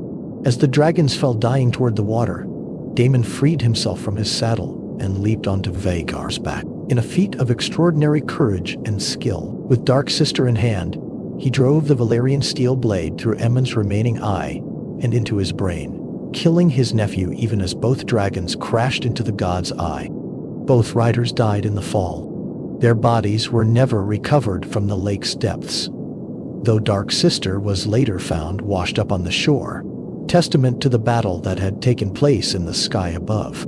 This was in 130 AC, and Daemon was 49 years old when he died. Princess Visenya Targaryen, sister wife to Aegon the Conqueror, deserves mention among the dynasty's greatest warrior. She was a warrior woman in an age when such were rare, wielding Dark Sister in battle and riding the dragon Vhagar. Visenya was stern and serious, where her sister Aenys was playful, devoted to martial training and the arts of war. She led troops in battle during the Conquest, burned enemy castles from Dragonback, and once landed in the courtyard of the Eyrie to secure the Vale's submission. After the Conquest, Visenya founded the Kingsguard, recognizing that even a king with dragons needed protection from assassins and traitors.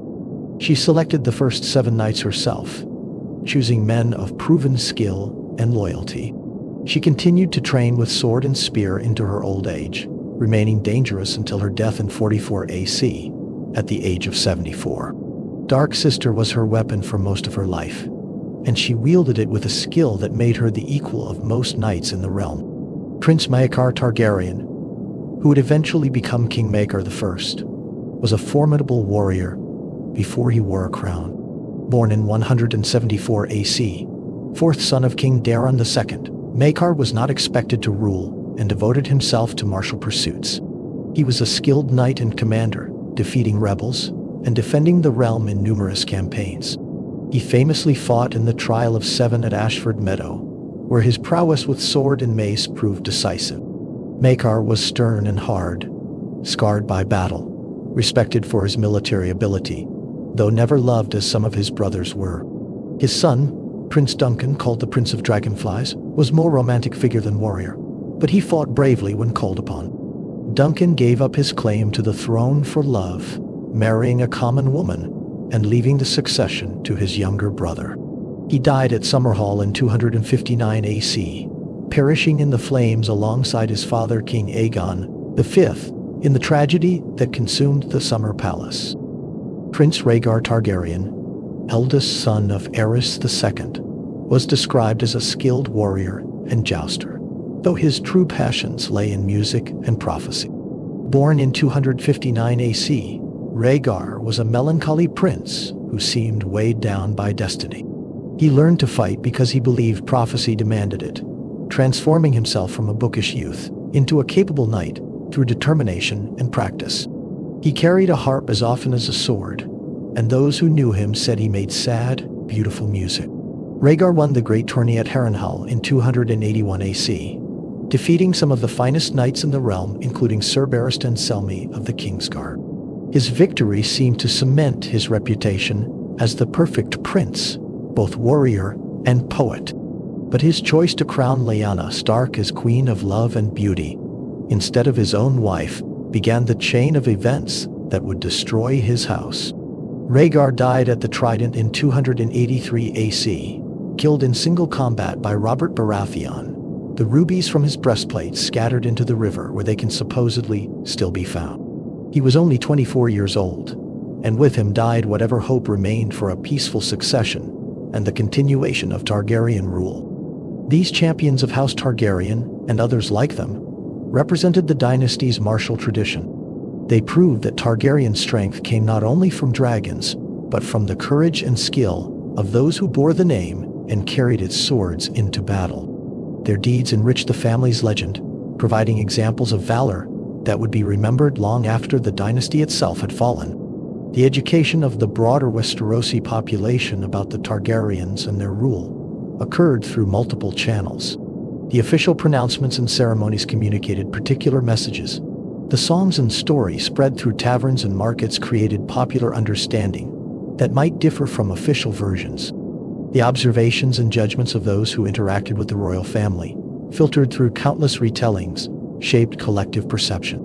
The result was a complex and sometimes contradictory set of beliefs about who the Targaryens were and what they represented. The fear that the Targaryens could inspire was both a tool of governance and a source of resentment. Fear of dragonfire kept potential rebels in check during the eras when dragons lived.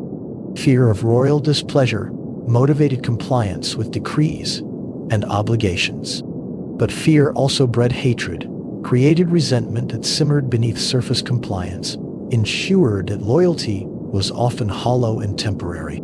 The balance between inspiring enough fear to deter defiance without creating so much fear that it transformed into active hatred was delicate and not always successfully maintained. The love and genuine loyalty that some subjects felt toward particular Targaryens or toward the dynasty generally existed alongside the fear, creating a complex emotional landscape.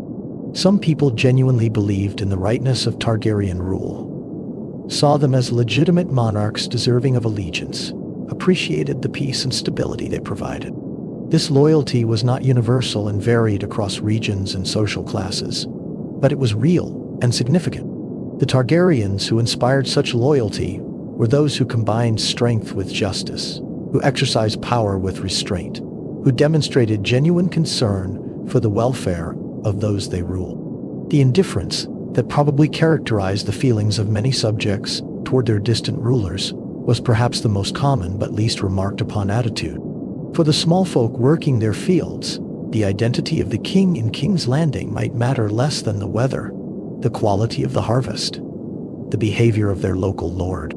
The grand dramas of dynastic politics, so important to those directly involved, might be irrelevant to daily life for most people most of the time. This indifference was not hostility, merely the natural focus on immediate concerns that characterized most human existence. The transformations in Targaryen identity across the generations, the gradual shift from Valyrian exiles to Westerosi monarchs, was incomplete and uneven, but nonetheless significant. The early Targaryens were clearly foreign, maintaining their distinctiveness deliberately. The later generations were more integrated, speaking the common tongue as their primary language, marrying into Westerosi houses more frequently, adopting local customs and values. Yet they never fully completed the transformation, never entirely became just another Westerosi house. This perpetual in-between state, neither fully foreign nor fully native, was both their strength and their weakness. The mythology that grew around particular Targaryen rulers, the legends that exceeded or distorted historical reality, demonstrated the human need for stories that transcend mundane facts. Some monarchs were remembered as almost superhuman in their wisdom, courage, or ability. Others were recalled as monsters of cruelty or madness. The real individuals, complex and contradictory like all humans, disappeared behind these mythological versions, becoming symbols rather than people. This transformation from person to symbol was perhaps inevitable for those who wielded great power, but it also represented a kind of death, the replacement of human reality with narrative convenience. The darkness in the blood. For all the great kings and noble warriors that House Targaryen produced, the dynasty also gave birth to tyrants, madmen, and monsters, whose cruelty and instability brought suffering to the realm and shame to their family name.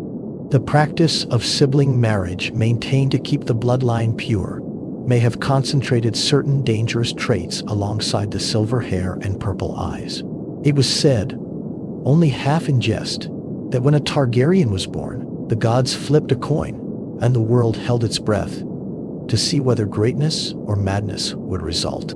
For some, the coin landed on the wrong side, and the consequences were terrible. King Maegor I, third king of the Targaryen dynasty, earned the name Maegor the Cruel through acts of extraordinary brutality that shocked even an age accustomed to violence. Born in 12 AC, the second son of Aegon the Conqueror and Visenya, Maegor was everything his gentle half-brother Aenys was not: strong, fierce, ruthless, and utterly without mercy. When Aenys died in 42 AC, possibly poisoned, Maegor seized the throne ahead of Aenys' own sons, mounting his dragon Valyrian the Black Dread, and flying from exile in Pentos to claim the crown by force. Maegor's 6-year reign was a reign of terror. When the Faith of the Seven rose in armed revolt against Targaryen rule, condemning the practice of incestuous marriage as an abomination.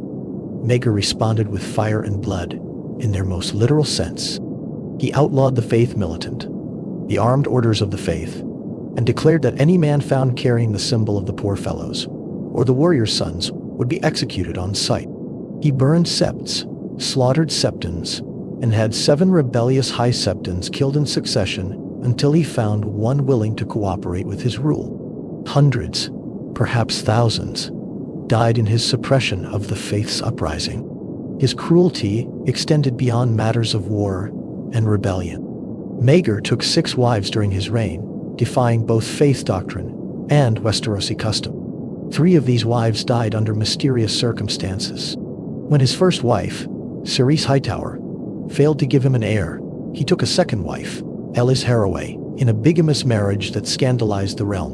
When Aelys gave birth to a deformed stillborn child, Maegor had her executed along with her entire household, including her father who had been his hand of the king. He tortured them first, extracting confessions of adultery and sorcery that were almost certainly false, before having them all killed in various horrific ways.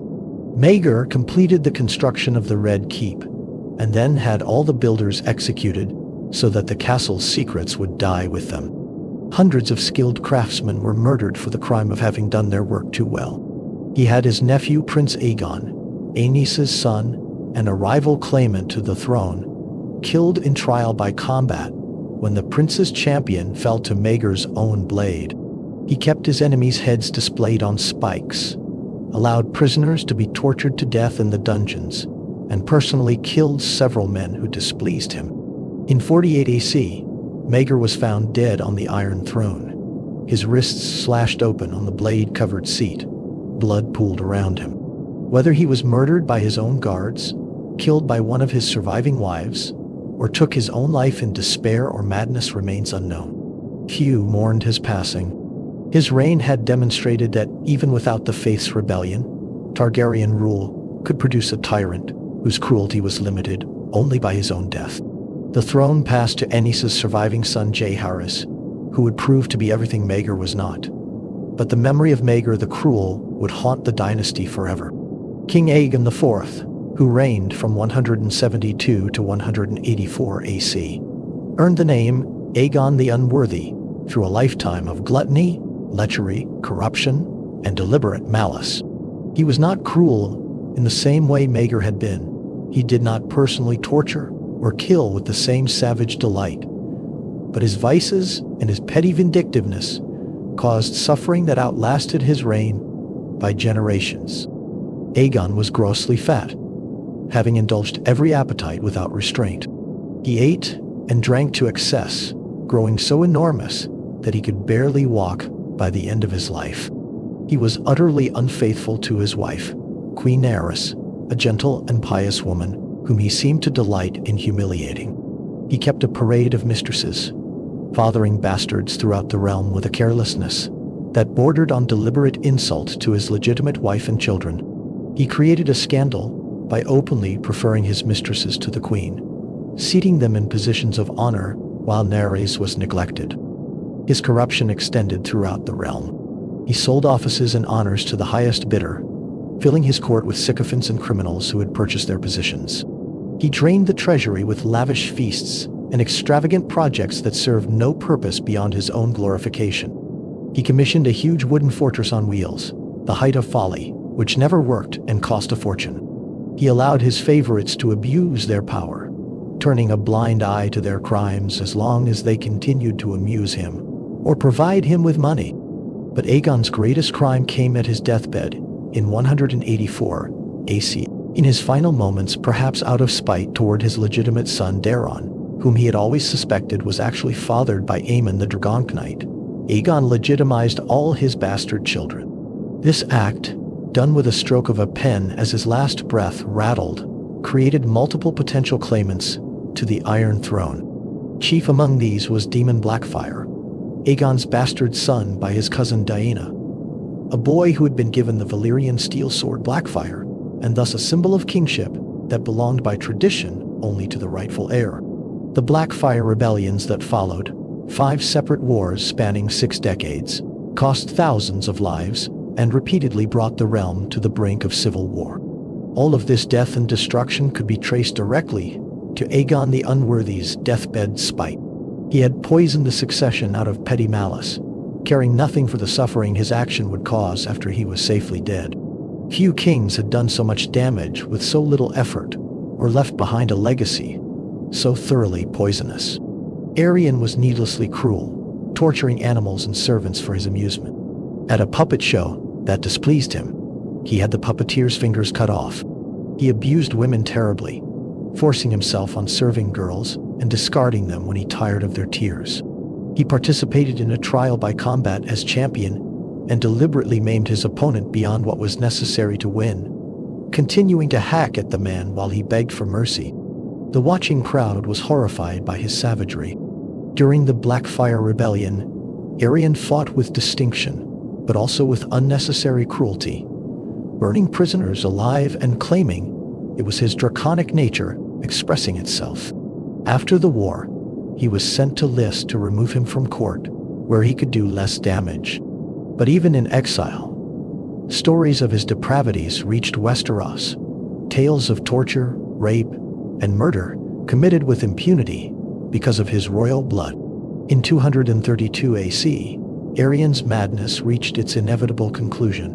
Believing that drinking wildfire would transform him into a dragon, he drank a cup of the volatile green substance. Wildfire is a form of liquid fire, highly combustible and incredibly dangerous. Aerys died screaming in agony as the wildfire burned him from the inside out, his skin splitting and flames erupting from his mouth. He was 41 years old. Even his death demonstrated his insanity, a self-inflicted horror that achieved nothing but his own destruction. His death removed him from the succession, sparing the realm from what would have been a catastrophic reign. King Baelor I, called Baelor the Blessed, was mad in a different way, not cruel but so consumed by religious fervor that his piety became dangerous. He reigned from 161 to 171 AC, and while he was beloved by the small folk for his gentleness and devotion, his decisions as king ranged from foolish to actively harmful. Baelor walked barefoot from King's Landing to Dorne to make peace after his brother Daeron's conquest. He was bitten by vipers in the desert, but survived, which he took as a sign of divine favor. As king, he went barefoot everywhere, even in winter, as a sign of humility. He fasted to dangerous extremes, often collapsing from hunger. He gave away crown funds to any who asked in the name of charity, depleting the treasury.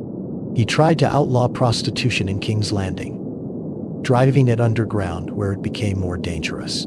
Most troublingly, Baelor imprisoned his own sisters in the Maiden Vault, a set of apartments in the Red Keep, because their beauty tempted men to sin. These women, who had done nothing wrong, were locked away for years to preserve their virtue according to Baelor's twisted logic. He named a simple-minded boy of 8 as High Septon because the child seemed pure and holy, creating chaos in the faith's leadership.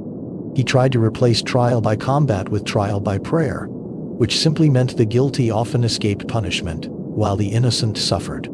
Baelor eventually died in 171 AC during one of his fasts, having starved himself for 40 days in atonement for sins he imagined he had committed.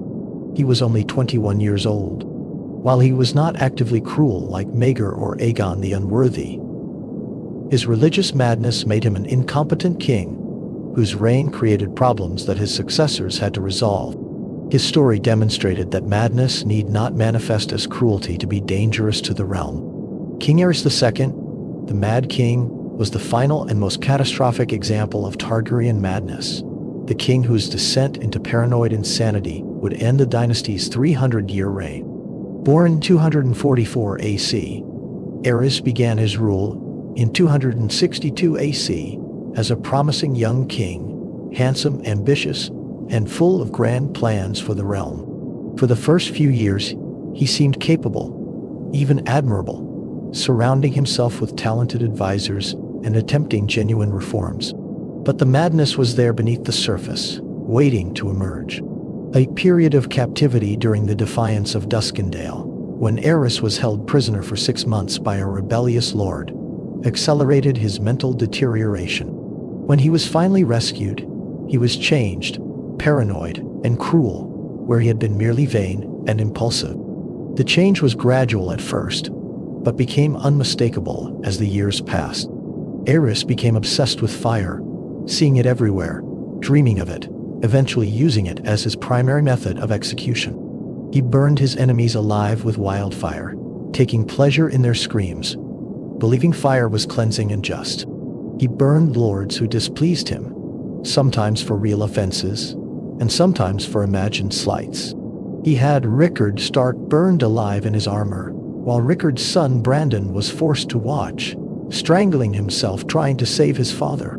This act of monstrous cruelty would directly lead to Robert's rebellion. The king's physical appearance deteriorated as his madness progressed. He stopped cutting his hair and nails, letting them grow long and filthy.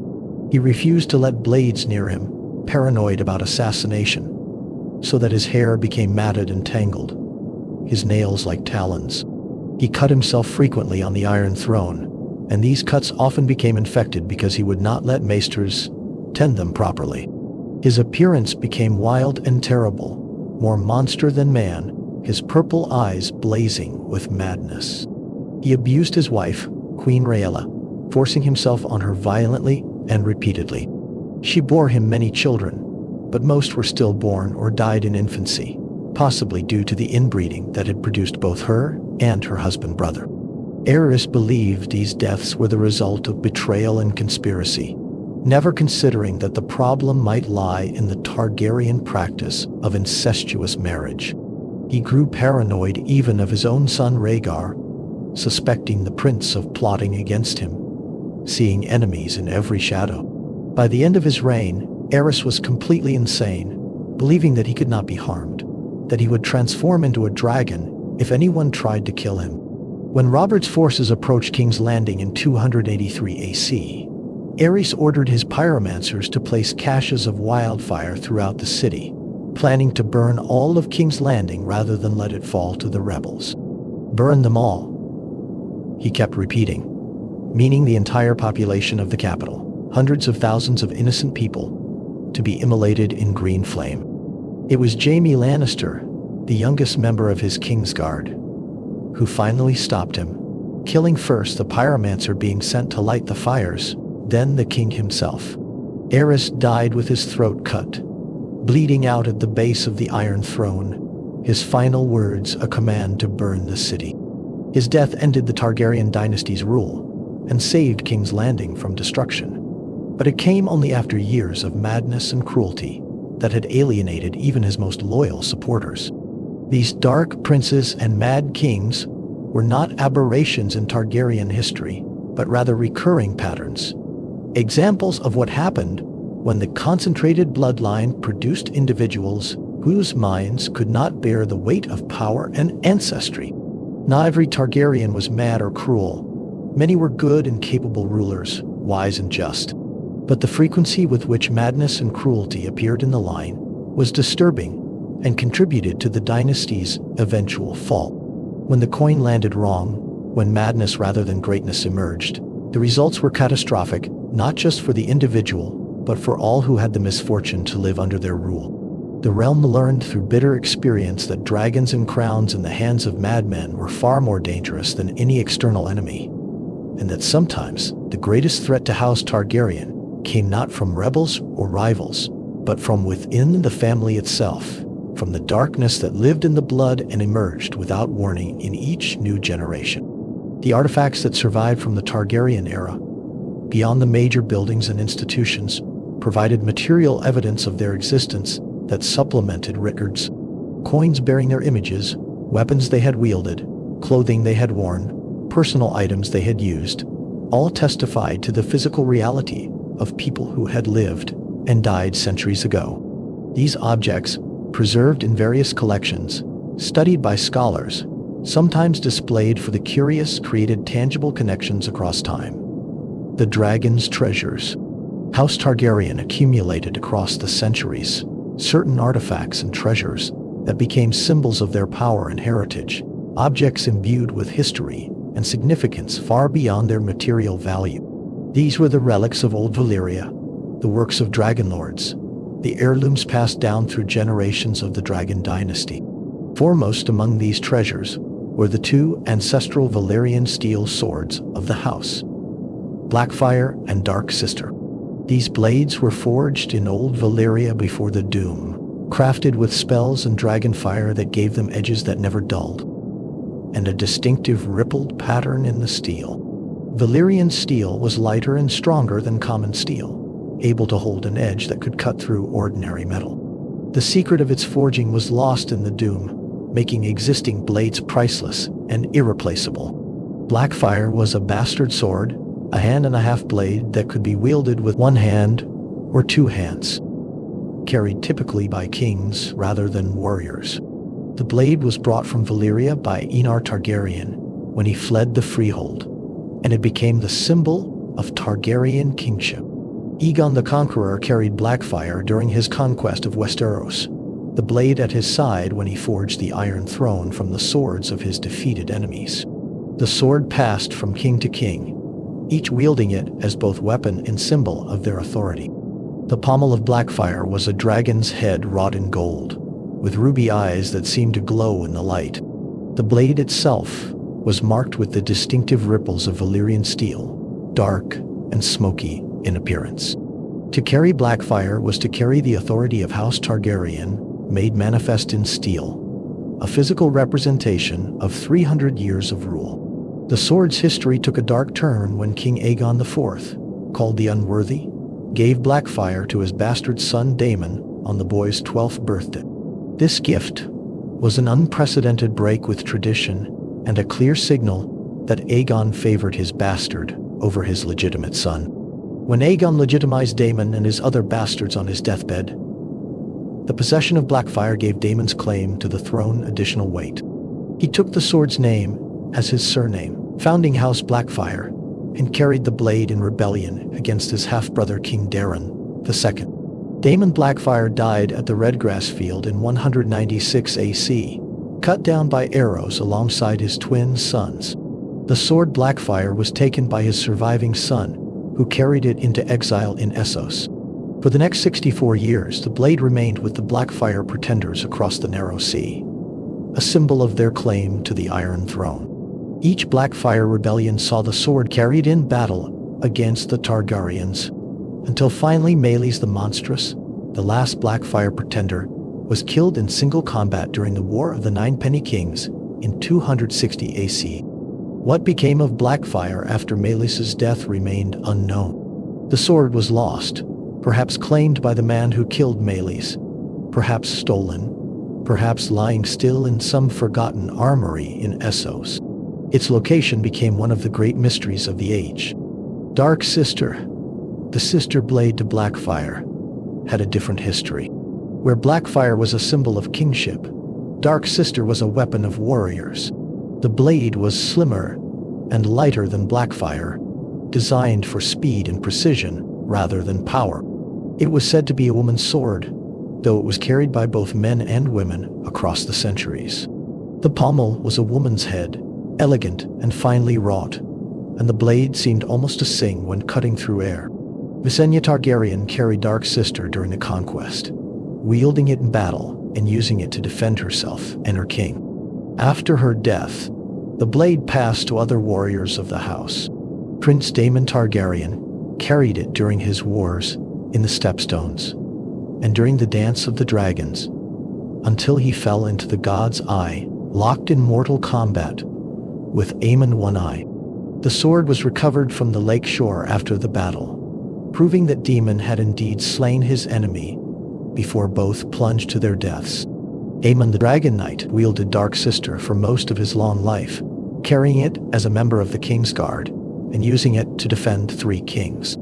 After Aemon's death, the blade passed to Bloodraven, Brynden Rivers, the bastard son of Aegon the Unworthy, who served as Hand of the King and Master of Whispers. Bloodraven carried Dark Sister north when he eventually joined the Night's Watch and became Lord Commander. What happened to the blade after that was unknown, lost somewhere beyond the wall, or perhaps still in Bloodraven's possession, wherever he might be.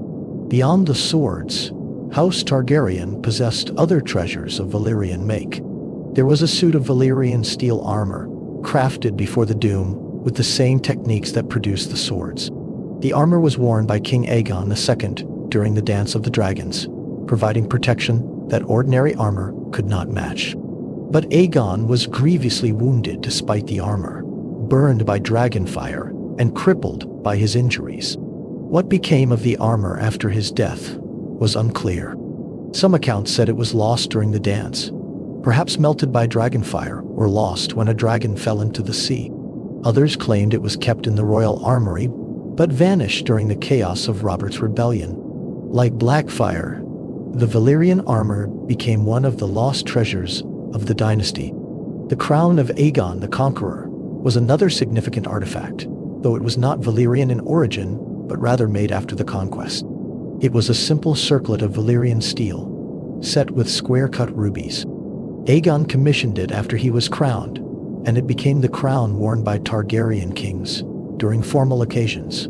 The crown was last seen on the head of Aerys II, the Mad King, and was presumably taken during the sack of King's Landing, though its current location was unknown. The dragon eggs, those mysterious objects that could hatch into dragons under the right circumstances, were among the most precious treasures the Targaryens possessed.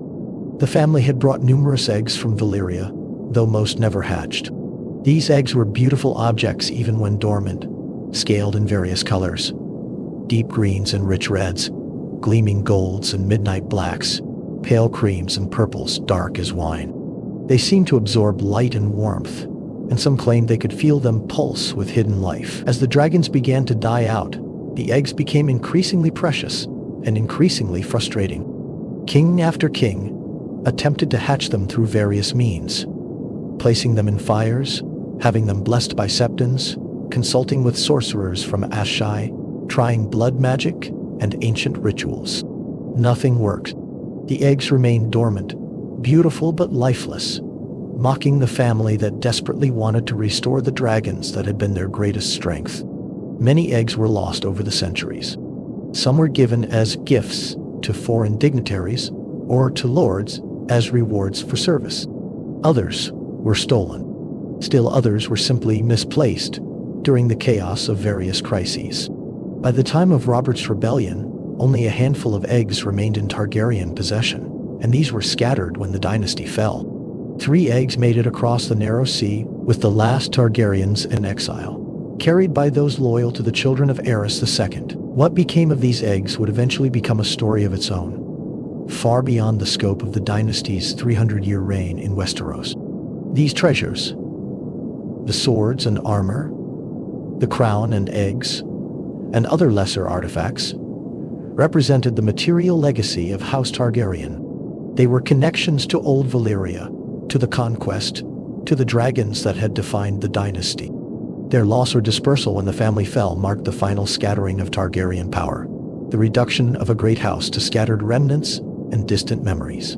The ruins that eventually would mark some former Targaryen sites, structures that fell into decay after the dynasty's fall or were damaged in conflicts, became romantic and melancholic reminders of vanished glory. Abandoned buildings, overgrown gardens, broken monuments, all spoke to the impermanence of even the most powerful dynasties. These ruins attracted visitors and inspired art and literature, serving as meditation sites for contemplating the passage of time and the fate of all human endeavors. The descendants of House Targaryen who lived after the dynasty's fall, scattered across the world, carrying the blood and the name but lacking the power and position, represented a final transformation of the family's identity. They were Targaryens still, but what did that mean when there was no kingdom to rule, no dragons to ride, no throne to sit? Some maintained pride in their heritage, keeping alive the traditions and memories, hoping for eventual restoration. Others tried to build new identities, to be judged on their own merits rather than their ancestry, to escape the weight of a history that brought more burden than benefit. The question of whether the Targaryen story was ultimately tragic or triumphant, whether their legacy was primarily positive or negative, depended on perspective and values. They had achieved extraordinary things, conquered a continent, unified warring kingdoms, ruled for centuries, left lasting impacts on institutions and culture. They had also caused tremendous suffering, engaged in practices that seemed cruel or unjust, succumbed to madness and violence, ultimately failed to maintain what they had built. Both assessments were true, and the tension between them could not be resolved by simply choosing one over the other. The universality of certain Targaryen experiences, despite their exceptional circumstances, created connection to the broader human story. They loved and lost, hoped and feared, succeeded and failed, lived and died. The specific details of their lives might be extraordinary, but the fundamental patterns were human and recognizable. This universality meant that their story could resonate with people whose lives were utterly different, could provide insights and meaning that transcended the particular historical circumstances. The silence that eventually fell over Dragonstone after the dynasty's fall, the absence of dragons and the distant echoes of a family that no longer ruled, carried its own kind of eloquence. The stone remained, the fortress stood, the sea continued to crash against the cliffs, but the purpose and meaning had changed. What had been the seat of a ruling dynasty became a relic, a monument, a place whose greatest significance lay in the past. This transformation from living center of power to historical site marked the final completion of the cycle that had begun with the doom of Valyria. The lessons that might be drawn from the Targaryen experience, the insights their story might provide about power, family, destiny, and the human condition, varied depending on who sought them and what they needed to learn. Some saw warnings about the dangers of concentrated power and the importance of institutional constraints on authority.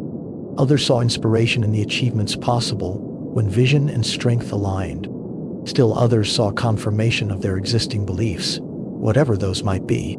The Targaryen story was rich enough to support multiple interpretations, to provide evidence for competing conclusions.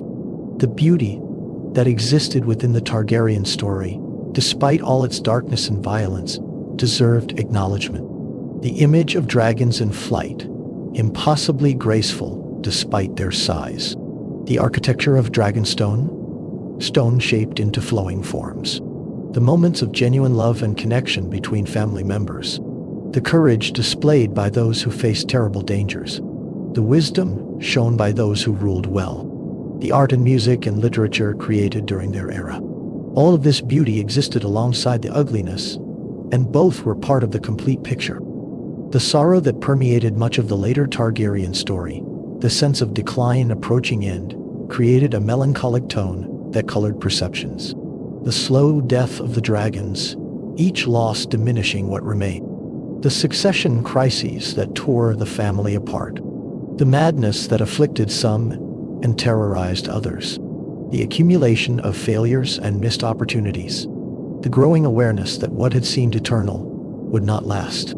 This sorrow was genuine and deep, affecting not just the family but all who identified with them or depended on their rule. The hope that persisted even in the darkest moments, the belief that things might improve or that lost glories might be restored, represented the human capacity for optimism in the face of evidence.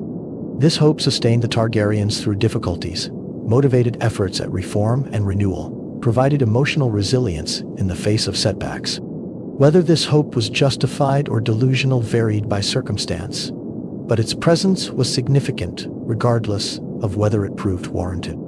The forgiveness that some extended to Targaryen failures and cruelties, the willingness to see them as human beings shaped by impossible circumstances rather than as monsters or tyrants, represented compassion and the recognition of shared humanity.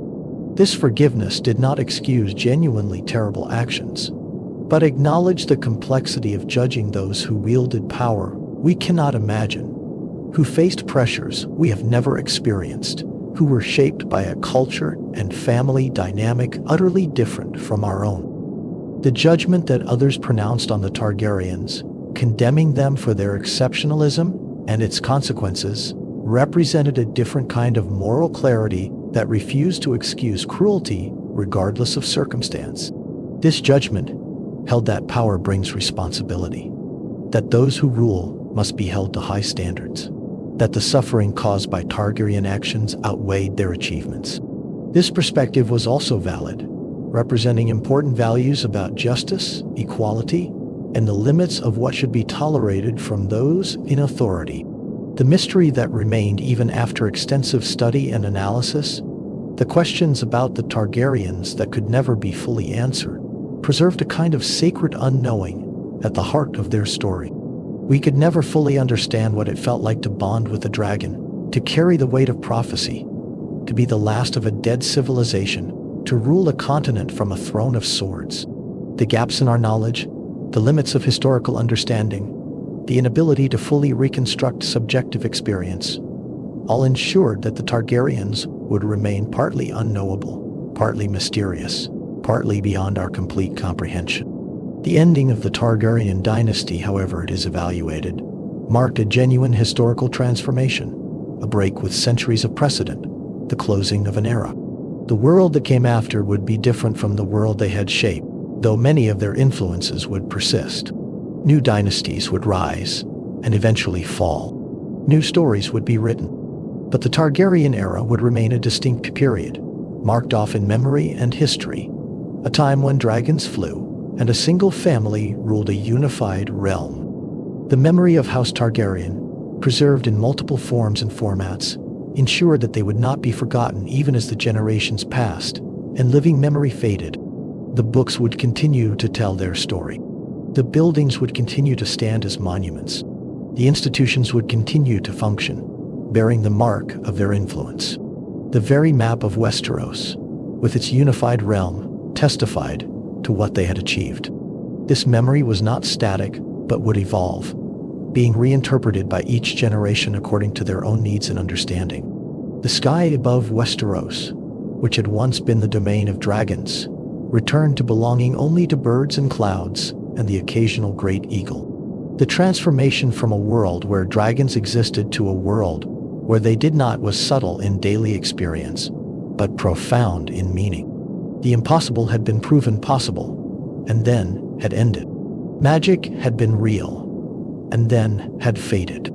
The age of wonders had given way to an age more mundane, perhaps safer, certainly less spectacular.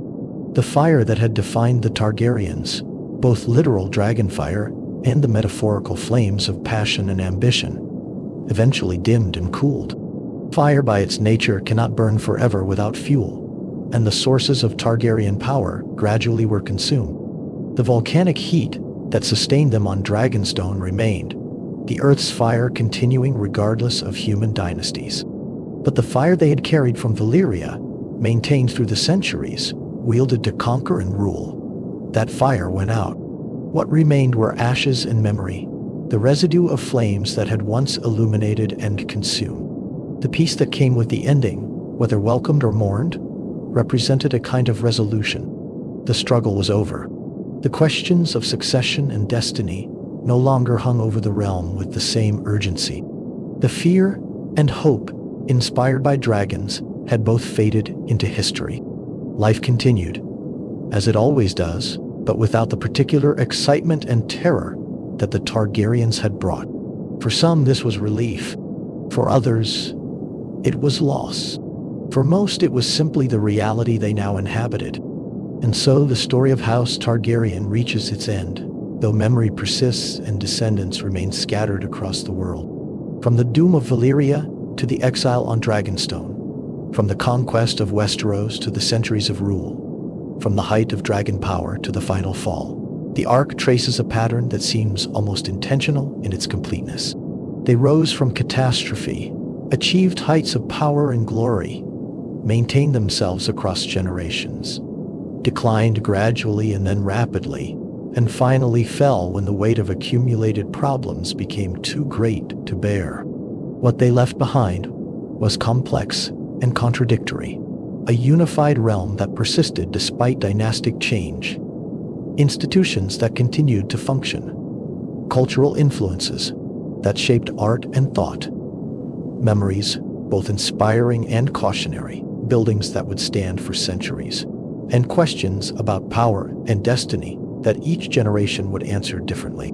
They changed the world and were changed by it, shaped history and were shaped by it, ruled and were ultimately judged by those they ruled. Let this long tale carry you gently toward rest.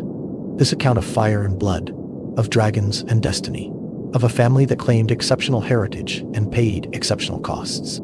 The story is ended now, the dragons gone, the dynasty fallen, the fires cooled to ash. What remains is memory, soft as the twilight that gathers at day's end, quiet as the waves that lap endlessly against the shores of Dragonstone. In this ending there is peace, the peace that comes when struggles cease and only story remains. Let the images fade now, the dragons in flight, the castle of twisted stone, the throne of swords, the silver-haired monarchs with their purple eyes, all fading into the gentle darkness that precedes sleep. Let the sounds diminish, the roar of dragon fire, the crash of waves, the cries of war, the songs of celebration, all softening into silence. Let the weight of history lift, the burden of remembering ease, the need to understand give way to simple rest. The Targaryens are gone now, into the past, into history, into legend. Their story is told, their fire burned out, their blood spilled or scattered to distant shores. What was built has fallen or been transformed. What was achieved has become memory. What was hoped for has either been fulfilled or abandoned. The cycle is complete, the tale finished, the dynasty ended. And in this ending, in this completion, in this final return to silence and darkness, there is a kind of peace. All things end, all flames dim, all dynasties fall, all power fades, all stories reach their conclusion. This is not tragedy, but the natural order, the rhythm of existence, the pattern that repeats across all times and places. Rise and fall, creation and destruction, fire and ash, blood and memory. Sleep now, gently, peacefully, knowing that even the mightiest must rest, that even dragons return to earth, that even those who seemed eternal pass into history. The Targaryens sleep in the long sleep of memory. Their struggles ended, their fires cooled, their story preserved in words that will endure, long after all who knew them have themselves passed into silence. Rest now as they rest, as all must rest eventually, in the quiet darkness where memory softens and detail fades and only the essential patterns remain. Rest in the knowledge that the story has been told, the account rendered, the history recorded. Rest as the day rests at its ending, as the year rests in winter, as all things rest when their time comes. The tale of House Targaryen is complete. Sleep comes gently now, soft as ash, quiet as stone, peaceful as the darkness between stars.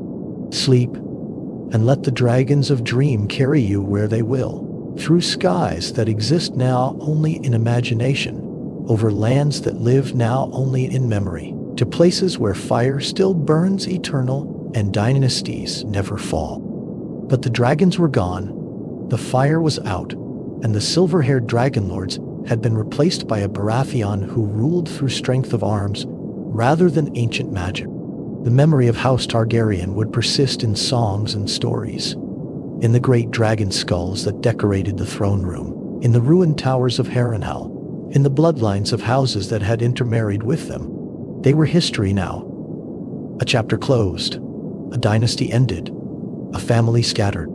Some would remember them as conquerors and tyrants. Others would recall the peace and prosperity of their better rulers. Most would simply accept them as part of the past, as kings who once were but were no more. And in exile, across the narrow sea, 2 children carried the last remnants of that proud house, dreaming perhaps of dragons and thrones, of fire and blood, of a return that seemed impossible, but that they could not entirely stop hoping for. The great wheel of history had turned. The age of Targaryen rule was over, for now at least. What would come next remained to be written. The true end of the Targaryens are still to be seen. The true prince that was promised might still rise from the ashes of the once great house. In the cold winds of winter, there might still be an ember, burning hot enough to light the flames of old Valyria once again. Sleep comes softly like twilight falling over Dragonstone, like ash settling after flames have passed, like the final page of a long chronicle being closed. The Targaryens sleep, now in history, their 3 centuries of rule complete, their story told, their legacy mixed of both greatness and terror, of wisdom and madness, of glory and shame. Rest now in the knowledge that even the mightiest dynasties have their endings, that even dragons return to earth, that all things pass in time. The wheel turns, the seasons change, the generations rise and fall like waves upon the shore. And in this rhythm, this eternal cycle of beginning and ending, there is a kind of peace.